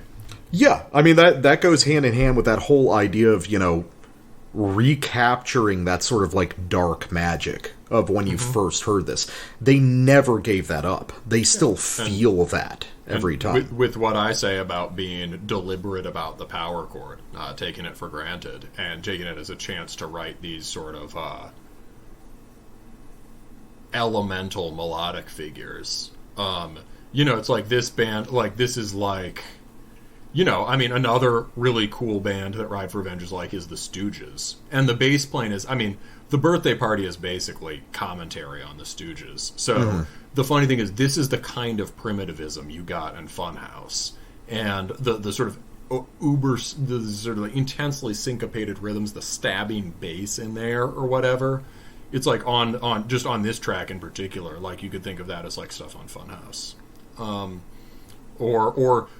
Even the shuffle, the Neanderthal shuffle, is kind of like the first Stooges record, the self-titled. It's it's just it's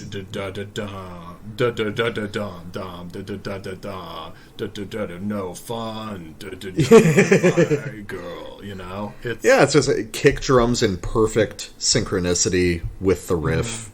Just how do we make a single tone as hard as it can be? Yeah. It just so happens that Ride for Revenge has certain aesthetic developments they have access to that the Stooges didn't.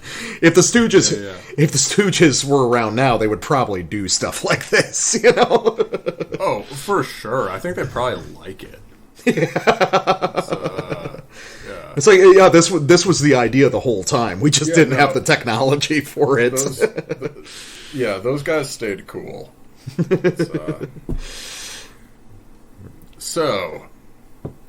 I honestly thought you might take this one, but I just wanted to get in and take it. This one is, although that last one is so sick. This record's just good all the way through. So this is another one of the longer songs that has more of that down-tempo mosh energy. And this is Whatever in Hell It Is. And this is also maybe the only place where they get close to, like, I always say, Ride for Revenge is not a Doom band. And, like, Doom isn't a genre. And you can't call it Doom just because it's slow. But this is one of the only places where they get kind of close to a big Doom riff. It has that kind of, like, architectural kind of thing going on. But yeah, so, not that it has a lot of notes. This is, so here's our structure: build, big riff, build, breakdown.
Wait, stop the sample for a sec. I just want to talk about this.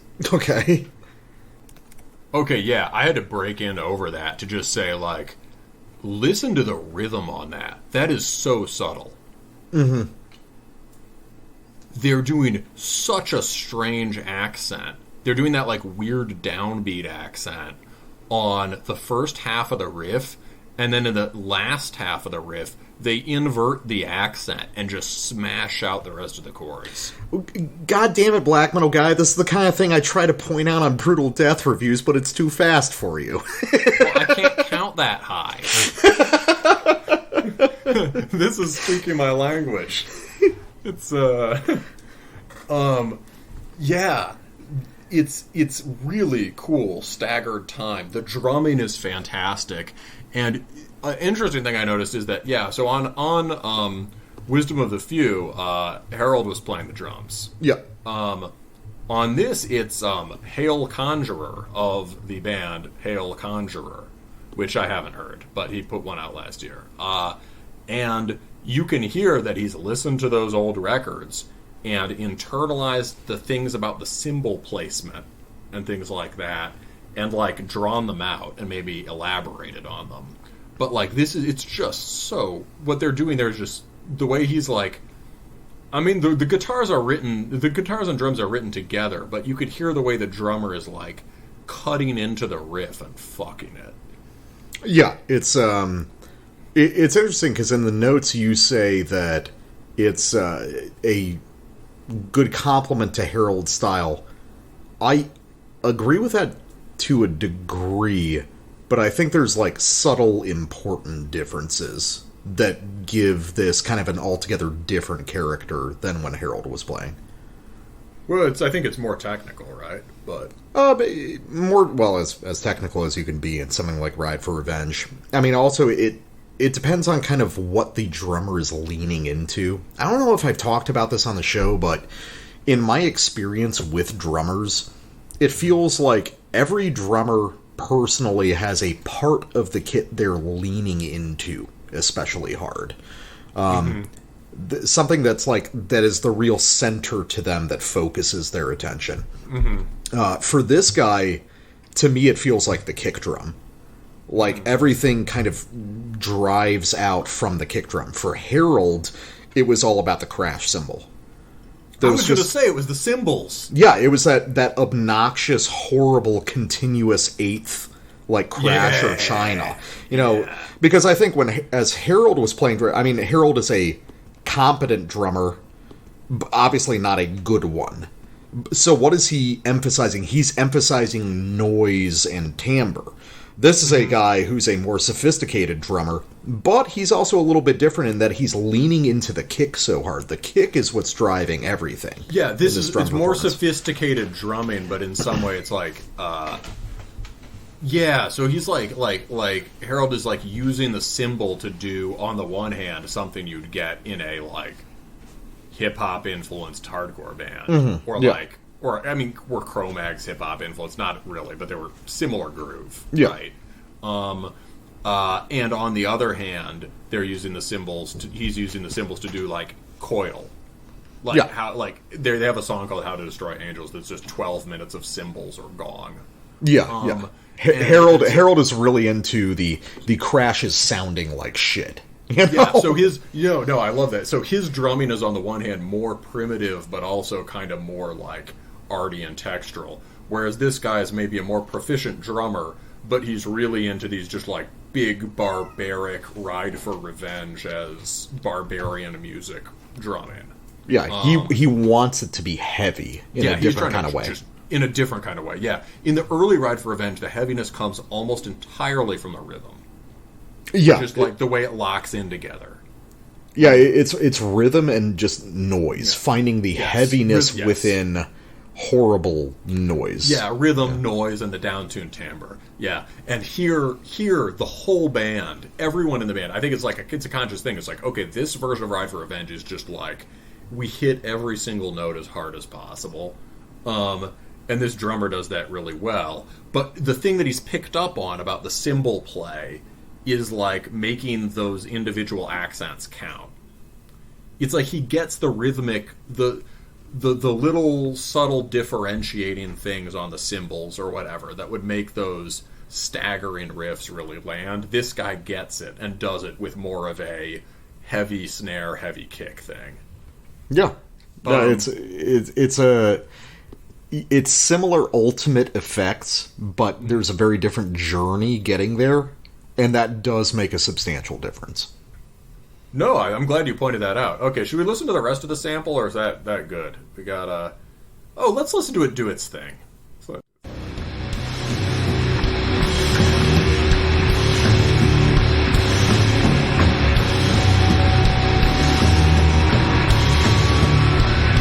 Yeah.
were you listening to? I put in the interlude track for the first segment. Oh, nice. What? I think it's something that I really love that I've never showed you, the Sarcophagus. Yeah, let's see. The Sarcophagus? Yeah, I have never heard of that. They're a Turkish band. They've only ever done a couple records. This one's from 2009. It's some Turkish guys, and they got Nicholas Kvarforth from Shining to do session vocals. Uh-huh. And it's sick. It's like the same energy as something like Eschaton or like Excessum.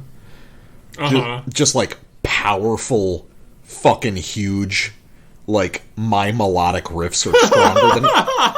This is sick. Yeah, it's immediately... And the drum machine, like, adds to it in this case. Oh my god, the guitar sounds bit crushed. Yeah, but like in a good way. It adds to it. It's kind of like Werewolf. Yeah.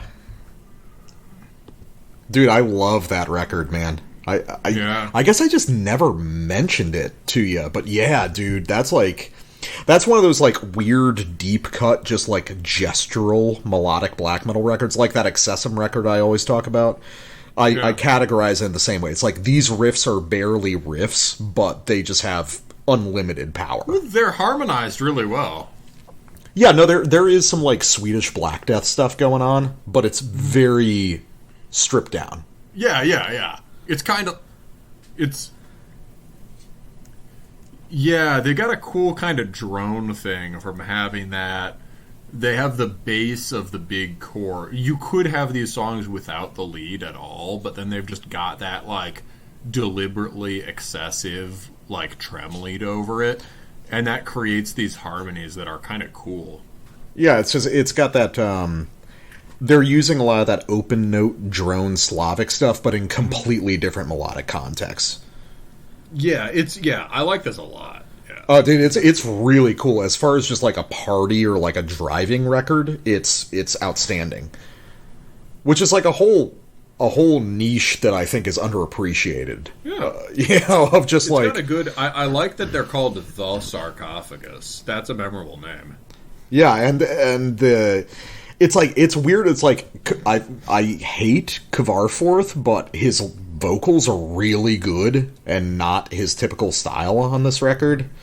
Well, he's like a talented vocalist. Yeah, and it's like the lyrics are like retarded and cool. Like the first verse of that song is, "Black mountains are encircled by the heavy black clouds. The nebula peak sank to the dust of time.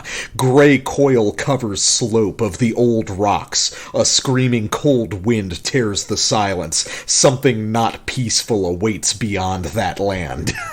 Like, fuck yeah, dude. Yeah. I love strong monsters. Behind when I listen to this song, I feel like a really, really strong monster. All right, and we are back from hyperventilating about a Turkish black metal band called The Sarcophagus to bring you the new one from Werewolf. This is Funeral by Grieve on Werewolf Records. Productions, whatever it is. Records, yeah. So this is a side project, I guess, by some Finnish black metal scene guys. Foremost among them, Werewolf from Satanic War Master, and also the head of Werewolf Records. And it originally included 4 guys. So it had V Chaos from Vargrav and Druadan Forest. Vargrav is this like pretty solid, like pretty good Emperor tribute, basically. And then it had a couple other guys, including Spellgoth from Horna playing bass. But those other dudes left. So now this record is just Werewolf and V Chaos. V is doing the drumming, Werewolf's doing everything else. And I guess at this point the idea was just let's record a full length and then just put this one to rest. So this is the debut full length and also the last release of Grieve. Whatever they wanted to accomplish with this, they've done.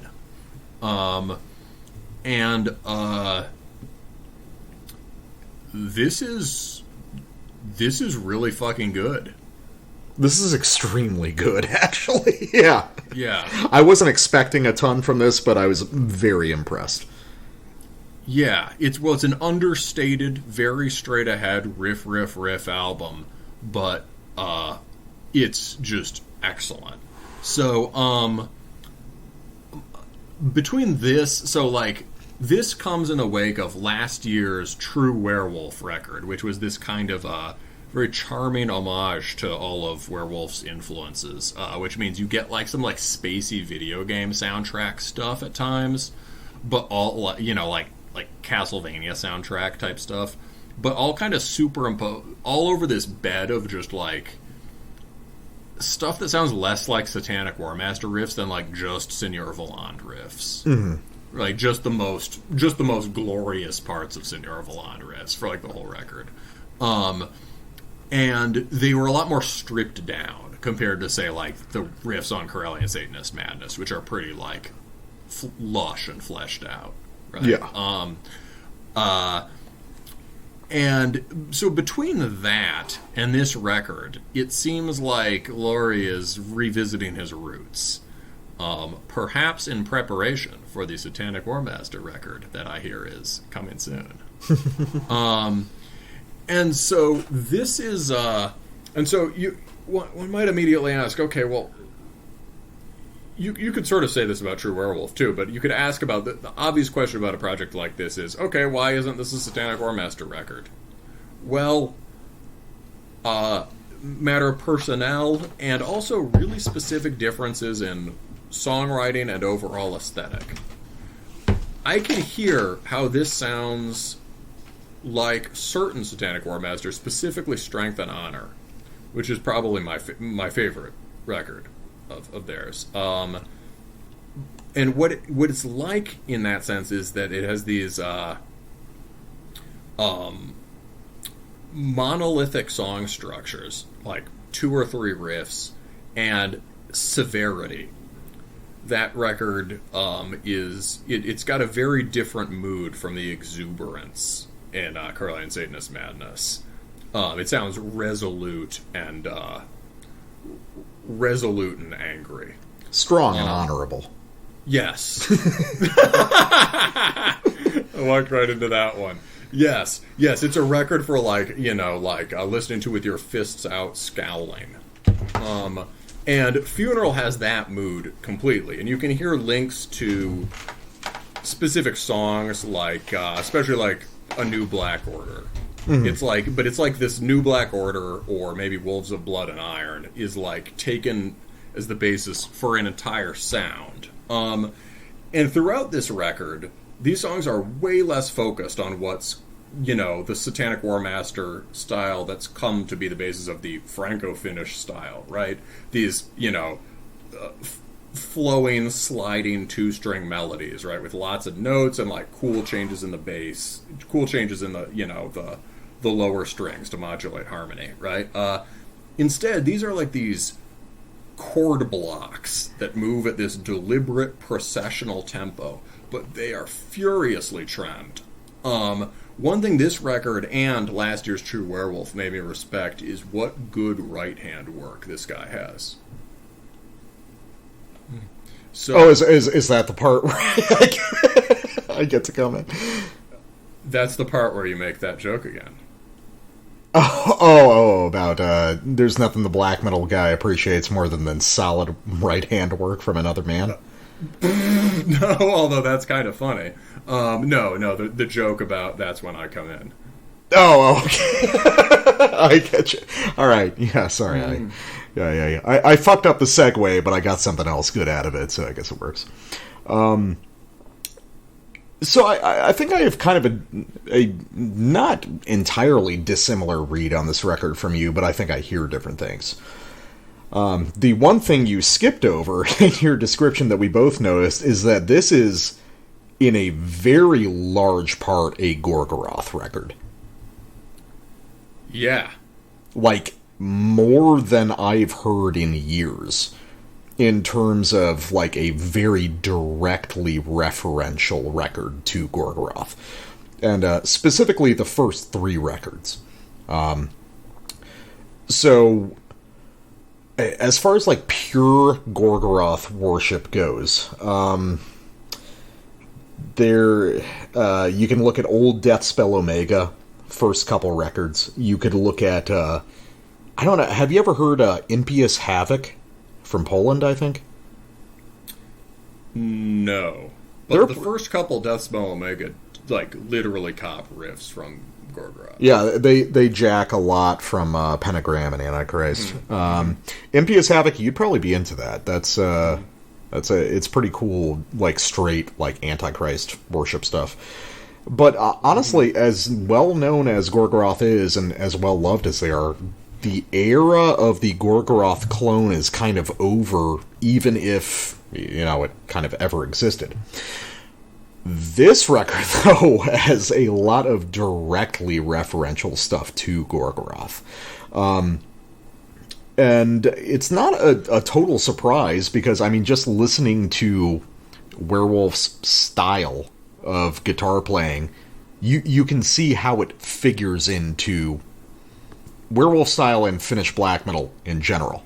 I'm kind of curious, because you had written all the notes for this record before I got to it. Did I get the samples that you were anticipating? Let's see. Possessed, absolutely, yes. And Helvet and Valtystwin, is that the one with the dunk-a-dunk, dunk-a-dunk, dunk-a-dunk, dunk-a-dunk, dunk-a-dunk, the sort of like half blasts? Yeah.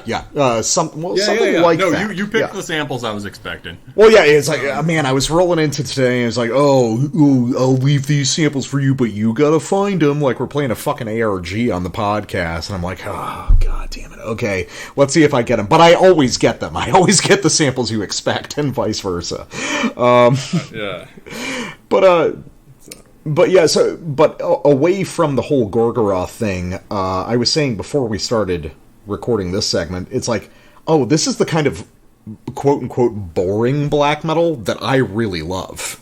It's like, this is the most purely black metal guy thing to bring on the show that I am also very passionate about. This is a great record. And it's a great record because it is not attempting to be great. Yeah, that's a good point. It is conforming to the expectations of 1994 black metal with very little in the way of modern touches, apart from a couple modern Finnish riffs that, Werewolf will never be able to stay away from. And maybe some more elaborate structural ideas here and there, but maybe not even. I think some of the darker chording sounds more modern and not like Gorgoroth per se. There's touches of kind of like Slavic ideas here and there. Mm-hmm. I think that's big in terms of structure on this one. I would say it's big in terms of chord phrasing. Mm-hmm. But ultimately, what makes this so excellent is that it's very unself-conscious. You can imagine that, this is two guys, this could have been jammed out in a practice space over the course of a couple months, which can be a great thing or a terrible thing for a record. In this case, it's pretty great. And as far as Werewolf side projects go, this is definitely in the upper echelon. I mean, yeah, it's a more low key release, but I prefer this to the one from last year. It's yeah, I like what you said. This probably started as like, fuck it, let's get some of these ideas down. Let's just record the record and be done with it. Yep. Started with this very unambitious kind of thing. And just through the sheer craftsmanship of the people involved, it starts to take on this really clear identity, and starts to cohere as an album. Yeah, I think this is a very deliberate effort from Werewolf to channel, like you said, channel the roots, but more specifically channel the very first things that he was listening to. Mm-hmm. Like, as a kid getting into black metal, which I can identify with because Gorgoroth was one of the first things I ever listened to in black metal. Mm-hmm. So I definitely get the sense of magic that permeates this when thinking about early Gorgoroth. Well, as we both often are. So yeah, I mean, that's a big band for, Under the Sign of Hell is one of my favorites, and I love the first two as well, right? So this is, in some ways this record's made for us. Here, let's listen to, so one thing this record has a lot of, which I've hinted at, is just very, sort of close, this might be what you mean about the Slavic thing, but sort of like close interval, high tension, dense, storming chords. That are deployed in a way that's unusual for this style, and also, so that might be a Slavic thing, and whereas Satanic War Master, right, you have these, it's not, people say it's verse chorus, that's not true. They're often quite elaborate and developmental, but they are fast paced, and they keep you like, it's always like each riff throws into the next. You always want to hear where he's going. Races along, varied, new tricks being pulled out left and right. Here in Grieve, he's going for this sort of monolithic scale that's a lot closer to a Hate Forest type thing. And you even get kind of drone ideas, just in terms of like, this is black metal, we repeat. Right. So here's Winter of Torment.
So that is structurally pretty interesting. Yeah, throughout this record, it's interesting kind of going back to some of the ideas on the Serpent Noir and Sargeist. The idea of, like, A-B structure that spills out into kind of a protracted riff sequence in the middle. Mm-hmm. That's something you hear a lot across this record, just more compressed. Yeah, this track starts off with the big Finn Black riff that we were rocking out on the end, right? The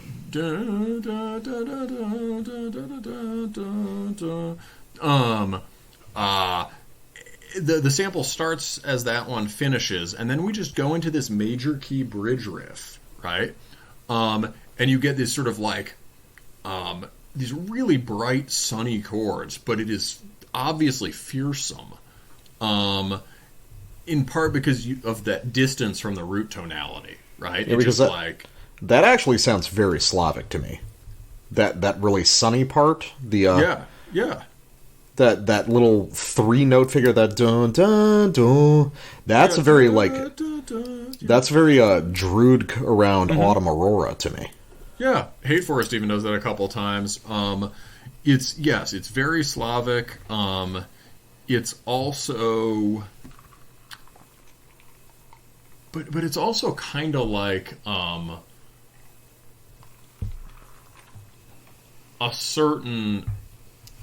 there are certain Norse bands that do things like that too. Anyway, but so it's very Slavic sounding, and it's a good example of like you have the major key stuff, but it's not just there as this novelty thing for variation. It's not just there as a transition, and it's not shaped into a full hook either, right? He doesn't do anything to like stabilize the song around that new key.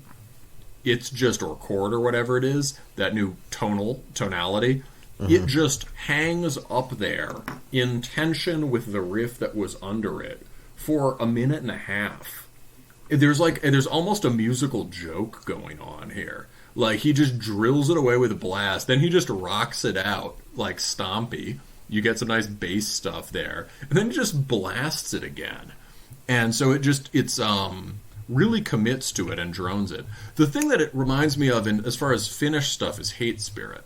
Who, interestingly, seem to be kind of distant from the whole scene around Werewolf, which I don't know if it's like a regional thing or something. But like, that is really sick. And what I love is just the discipline in the songwriting. Okay, we're rolling with this riff, and then it ends, and it drops into this thing that is like the big Finn Black hook riff at the beginning, but is much darker and sort of simplified, and is based it gets its power mostly from that drop in the root note. Like, would you say that sounds like some of the simpler early Gorgoroth riffs? Because you know the first two records better than I do. Possibly, but there's moments on this record that are so much more distinctly Gorgoroth that it's almost hard to say. You know, there's stuff on this record that is directly referential to Gorgoroth. The two of those, the second samples we each have. The twos, you're going to do your sample, and then our two samples from the back end are directly referencing Gorgoroth. But, yeah, I don't think there are a lot of the more flowing Gorgoroth riffs of the kind that really influenced Satanic Warmaster and Sargeist and whatnot. No, I think the Gorgoroth references here are extremely intentional. I mean, even on the parts that don't sound, like Gorgoroth, my next sample on Possessed, it's possessed ... because it's possessed by Satan, which he yells repeatedly over the course of the song. Jesus Christ. I think is the best song on the record, and I think he specifically says, "We are possessed by Satan." It's deliberate. No, it's Does that mean Winter of Torment is also deliberately named for Bitter Winter of Depression by Goatmoon? Possibly. You want to play that? Oh yeah, I did have that sample in there. That's another Finnish thing that has this same sort of stark, monolithic kind of thing that's on this record. It's another very severe block chord based, high tension kind of thing. So and it's my favorite song on that record by a long shot, even though it is also like, in certain ways, the by far the simplest. But let's listen to some of that real quick. It's a short sample. You'll get the idea of the mood.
You know, you talk to me about, like, oh, I don't know why you're into these, like, gestural riffs that aren't anything. What the fuck are you showing me right here?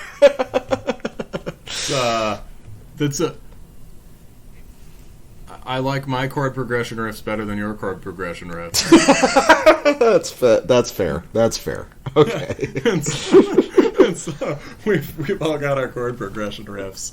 I mean, admittedly, I can speak the tabs of the intervals I'm obsessed with just out loud. Yeah, doing that one as da da da da da da. That one is really hard to land. Like playing it any differently from the exact way he plays it would make it sound cliche and static. Yeah, it would be a hokey soundtrack to Stronghold, the medieval castle building strategy game thing. Yeah, but he's using it's something about the way it's harmonized with the keys, and there might be like a fourth in that chord or something. It's like there is something weird going on. It's something higher tension there with a little more texture. And it's just being bashed to all hell with a lot of conviction. And what makes it that is that inverted kind of thing in the middle. The da, da, da, da, da, da. I can't even really hum it. Da, da, da, because it's so just like based on bass note changes. But it's like this singing riff. And that has that kind of like tight, high-tension vibe that exists in a lot of the riffs on this Grieve record. Yeah, I get what you mean. Yeah, it's a simple melodic ideas manipulated through chord voicings into something more complex and a little less sugary and more conflicted. Yeah. Riffing that's coming from the chords and the harmonies, and like the bass thing is the power chord, and then you're just coloring beyond that in various ways. Yeah, I get that. Yeah, I that's a technique that I like a lot as a guitarist. Me too. Yeah, me too. So, the best song on the record, Possessed, that you gave up to me. You're a sweetie, you know? Oh. So, this is going to be a long sample because there was a couple distinct things I really wanted to include. I thought about splitting them up, but the second thing comes, 20 seconds after the first thing, so it's like, whatever. No, this is just a really good song. We should listen to half of it. Oh, yeah. It's it's far and away the best song. The rest of the songs on this record are very good, but this is so obviously the song of the record. It's like, it's several standard deviations above everything else. So, well, let's listen to this first half, and then we'll talk about it.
he can't keep getting away with it. It's like, so, okay, so there's a few things to talk about there. One is I'm really into these sort of AABB structured riffs lately. Yeah, I know what you mean. Yeah, that opening riff of like 2 cuts of one phrase and 2 cuts of another, almost as though they're 2 different riffs, but really it's about the arrangement of the 4 together. Outstanding take on that at the beginning of this track that keeps coming up throughout the song, which is a primary thing that Narbaleth used on their record last year, which is, upon further review and listening more over our break, I think it might be the smartest black metal record of last year, as far as just like straight academic understanding of how to assemble black metal. It's kind of unmatched for last year. No, I think that's true. It's very subtle, and that kind of it's kind of doing. It's a more sophisticated version of the same effect that Sargeist is going for on the lead song on that last one, which is like, yep, here are the 2. We are not writing the verse riff and the chorus riff. These riffs are part of the same idea.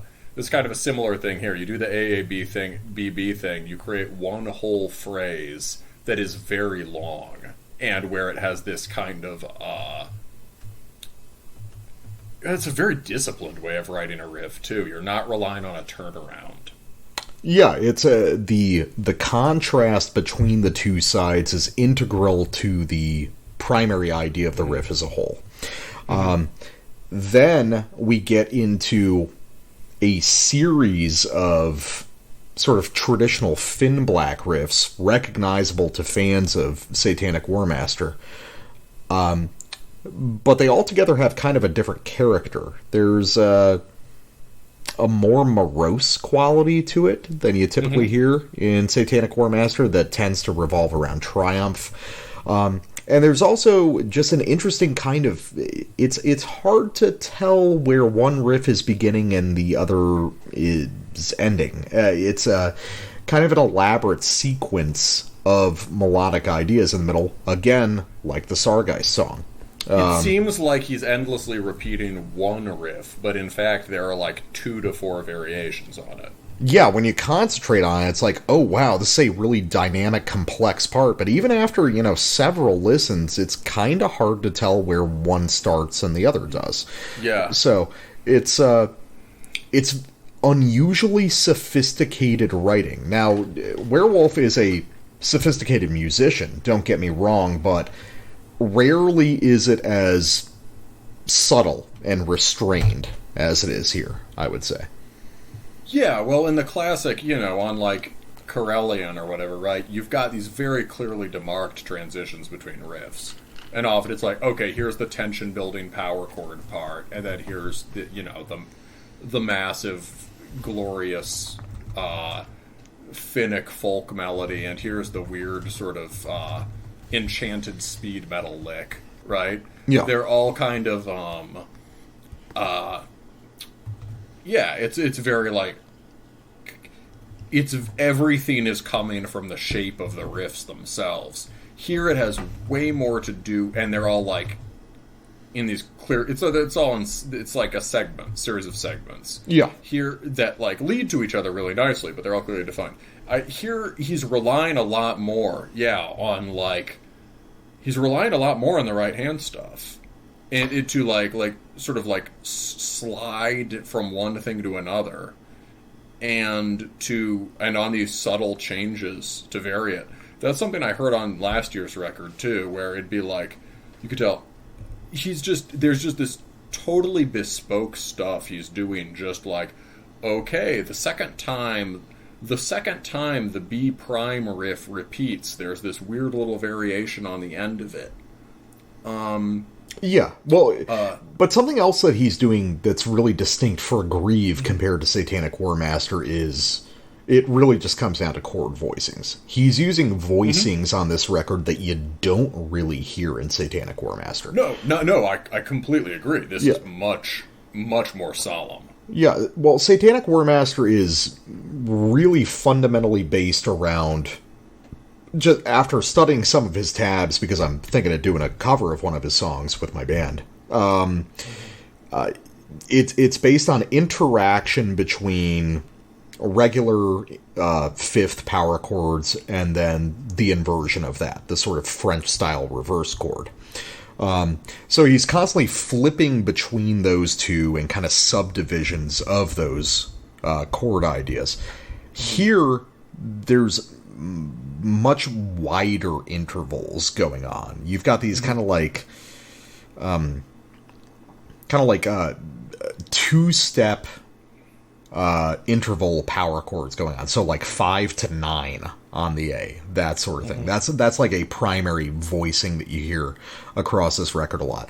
And those sort of dramatic gulfs in intervals on single chords create that super solemn quality, which also adds the Slavic quality, because that's something you hear a lot. Yeah. From those guys. The first, you hear that for sure in the A part of that first AABB riff, right? Oh yeah, I was thinking of the B part, that dun, yeah, that B part, that dun dun dun dun. You know, that second chord is like a really wide interval that snaps up with the bass note and rises along with it. I think I could probably play it on guitar just from hearing it.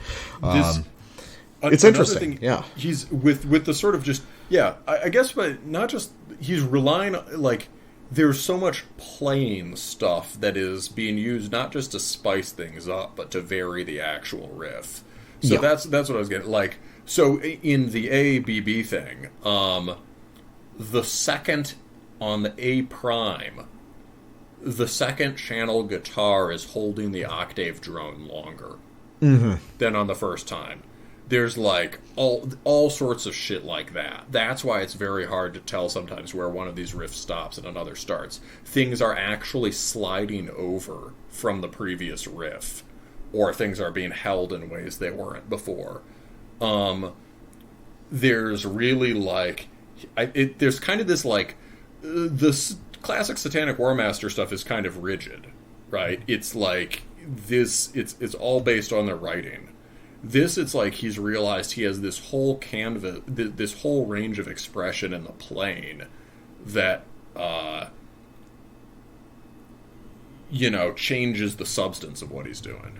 Yeah. Well, to make it clear, obviously the rigidity of Satanic Warmaster is very deliberate. Yeah, no, it's a rigor of a kind. It's a certain kind of rigor. It's like, the songs have to work based only on the note choice.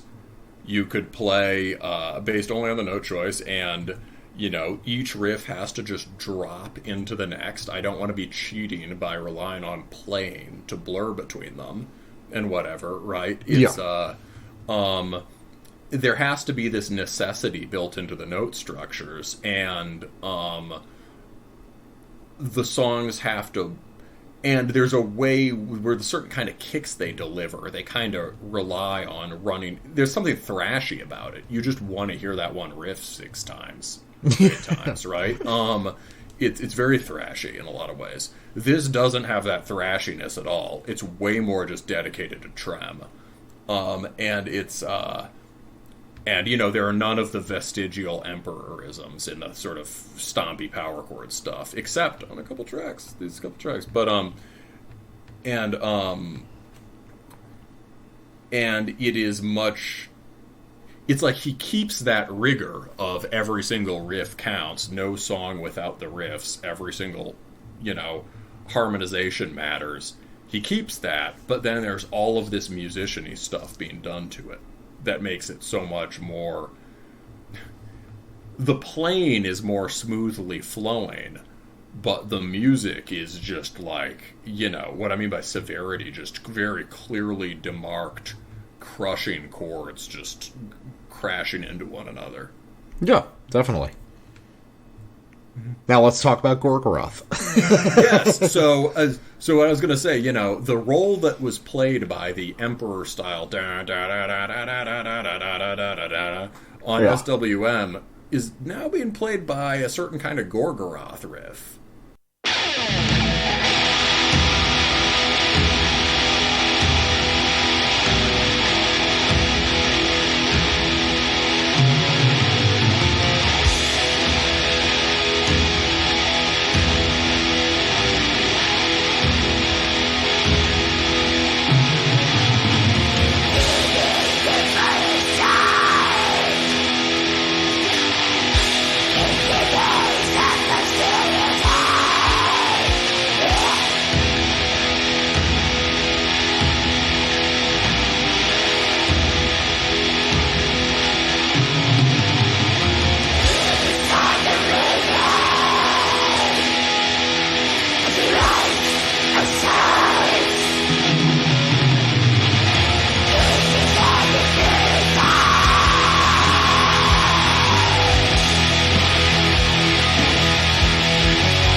All right.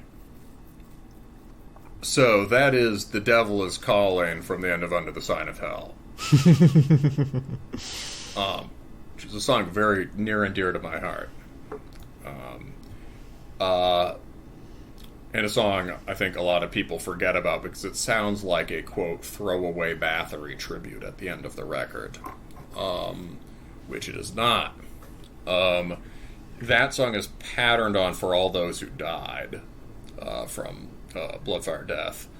But that track is about bashing power chords, right? That's one of the original Stomp tracks.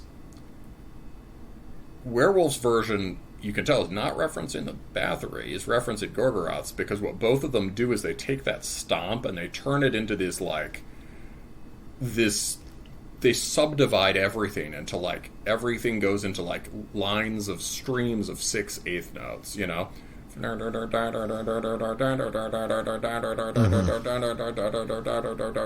And it's like you're sort of it's this simultaneous legato and staccato in the playing. It's like very nimble plucking. And when Gorgoroth starts accenting that more, it makes the song really heavy. You can hear he gets that, and he also gets that the song is colored with this more noble melody. You get in For All Those Who Died, more sort of more of a Dorian scale thing. The Bathory is almost bluesy, and so when that trem riff starts rolling in Nocturnal Cries, you start getting some of that majesty, Yeah, and it also used the first 4 notes to the main riff of I Am the Black Wizards.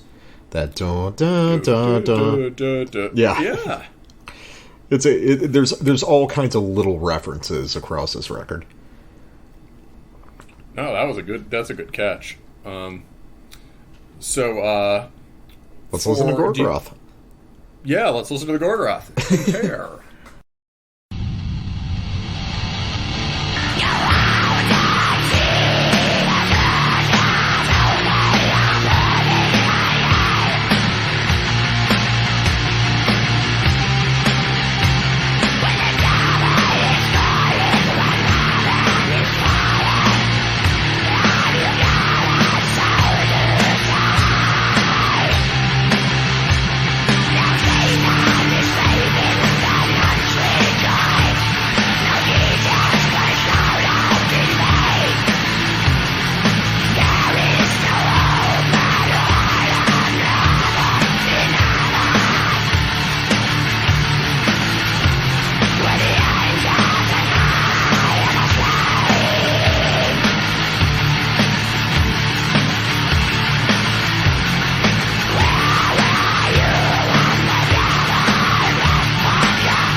Oh, I kept listening. I forgot about that song.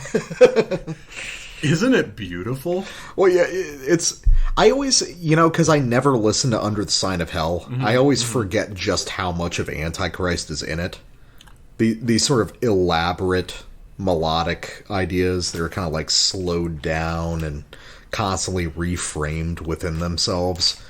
It's so hard, it's so easy, to reduce Under the Sign of Hell to just, fucking Revelation of Doom. And just really heavy, brutal shit. You forget all the texture within it. Yeah, no, that's true. I think, Revelation of Doom is supposed to be it's basically like hazing. It's a barrier to entry. They actually crank the drums higher on that track. Oh yeah, it's legendary for just how brutal the snare is there. The riff is actually, I think, kind of deliberately boring. Even by 94, that's like a cliche riff. Like Niflheim were writing the same riff better at the time, right? But it's just basically like if you are a false don't entry. Right? Yeah. And there's like a creator undertone throughout the rest of the record, especially towards the back end. But like, yeah, you should totally revisit it because like it's especially like the first 5 tracks have just glorious melodies in them. There may be a little bit less of the sliding chord thing that influences the Finns, and a little more on these sort of like spiraling lead arpeggios, but they're like Krieg or Prophetens Uppenbaren or whatever are just glorious. Yeah. So yeah, and this has that. It's like the coolest thing when it really like digs in on the chorus, right? The cool thing is they, on the one hand, right, it's just like it's this restrained legato staccato sort of attack on the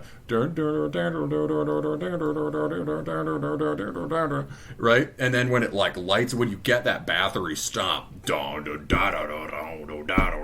they bring out the greasy bluesiness in that minor third,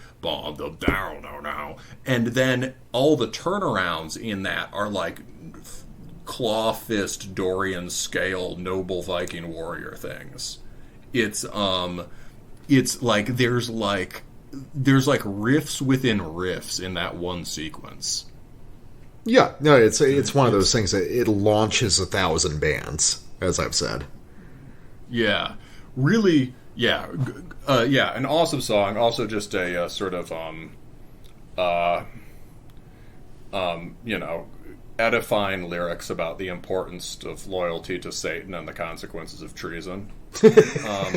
Also, some really good YouTube comments under this one. Somebody comments, let's see, we always gotta highlight the comments section. Someone comments, Tom Guerrero says 201, when he says, "Froltegned," why does that pump me so much? It's such an evil snarl. And someone writes at the end, someone named Fenrir Rising comments, "Weakness is reviled."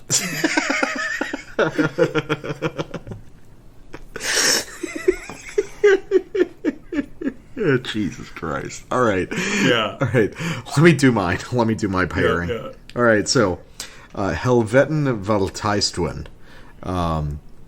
So this is one of the boringer tracks on the record that I really like.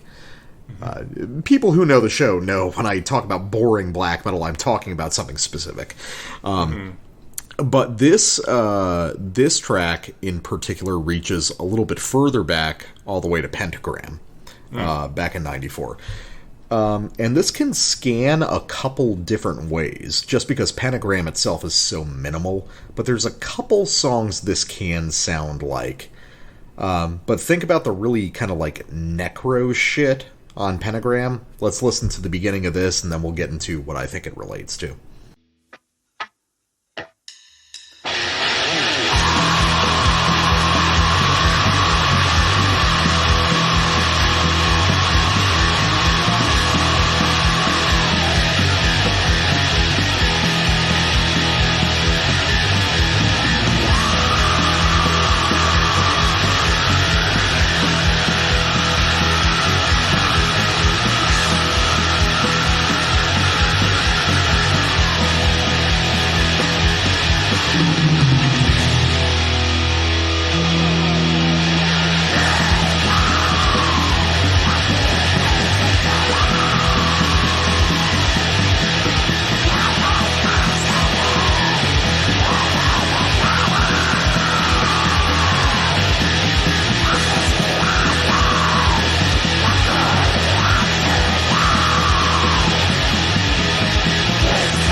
Yeah, you get that little, like, true first 3 records Bathory digression at the end there, but ultimately this is extremely similar to a couple tracks off of Pentagram by Gorgoroth. Now, obviously, this is an excellent song, because anything that sounds like Pentagram is good, because Pentagram is an ideal black metal record. But this could be a couple, depending on how you scan it. But the thing I think that it's closest to off that record is a track called Drummer om Dod. Sort of the... I don't know. Well, as soon as you hear it, I think you'll start cackling. Because dude, listening to that sample, I was just standing up in front of the computer, just like moshing. Well, I was doing a 2-step, man. Well, think about that opening riff, and then listen to this.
I think a lot of the stuff we review on this show that sounds more Norwegian sounds more like this than Darkthrone.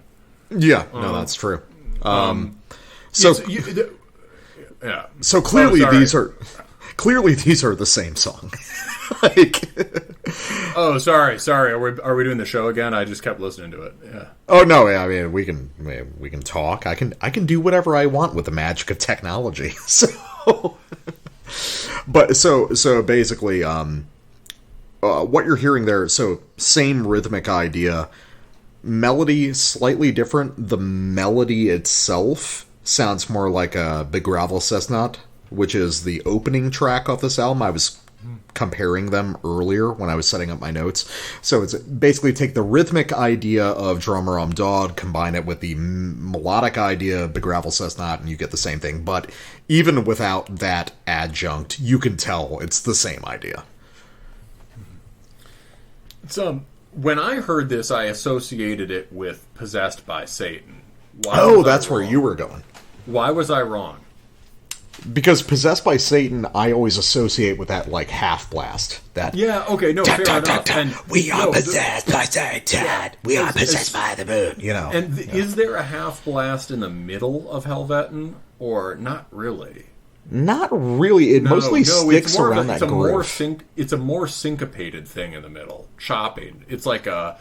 But the first thing, I immediately, the rhythmic similarity you're pointing out, yeah, is absolutely there. That's sort of like loose, sort of like Scandinavian redneck skank.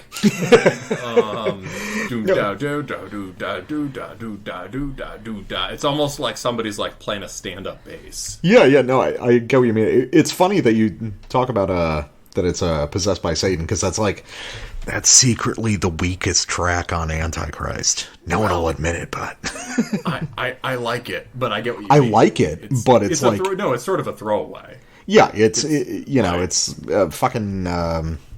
It's Gorgoroth doing Darkthrone in a sense. I get that rhythmically. Yeah, I get that in the nuances, this is actually way closer to those other tracks. I just don't know the record as well as you, which is why it's good that you picked this one. Oh yeah, no. Well, I mean, the first 3 Gorgoroth records are all the same thing in a sense. Yeah. They emphasize different ideas, but yeah, they are all essentially the same thing. You know, Under the Sign of Hell, it has a more distinct idea of what it is to be raw and to be extreme. Antichrist is them kind of experimenting with melodic ideas, you know. The melodic stuff on Antichrist gets developed more on Under the Sign. That's why we need to listen to it again. Like, Under the Sign is, like, grandiose and cathedraly. It just also is super raw. I think my thing with Antichrist is just, like, I love the, those first two records in particular, by Gorgoroth, Pentagram and Antichrist, sound like they are recorded in a void. You know, there's, like, production doesn't really come into it. It's like they're just playing their instruments in space. You can hear that that's really influential for the Finns, in terms of this, like, in terms of what I was saying about even, like, the deliberate rigidity of the early Satanic War Master. Or, like, sort of the riffs thing. Yeah, early Gorgoroth is incredibly rigid. Like, everything is 4 times in early Gorgoroth. Yeah. But it's just, Infernus is such an ingenious riff writer that it doesn't matter, you know? Although ironically also it has this incredibly subtle pocket groove, like in that last sample you just played. Early Gorgoroth is groovy as hell. That's the thing.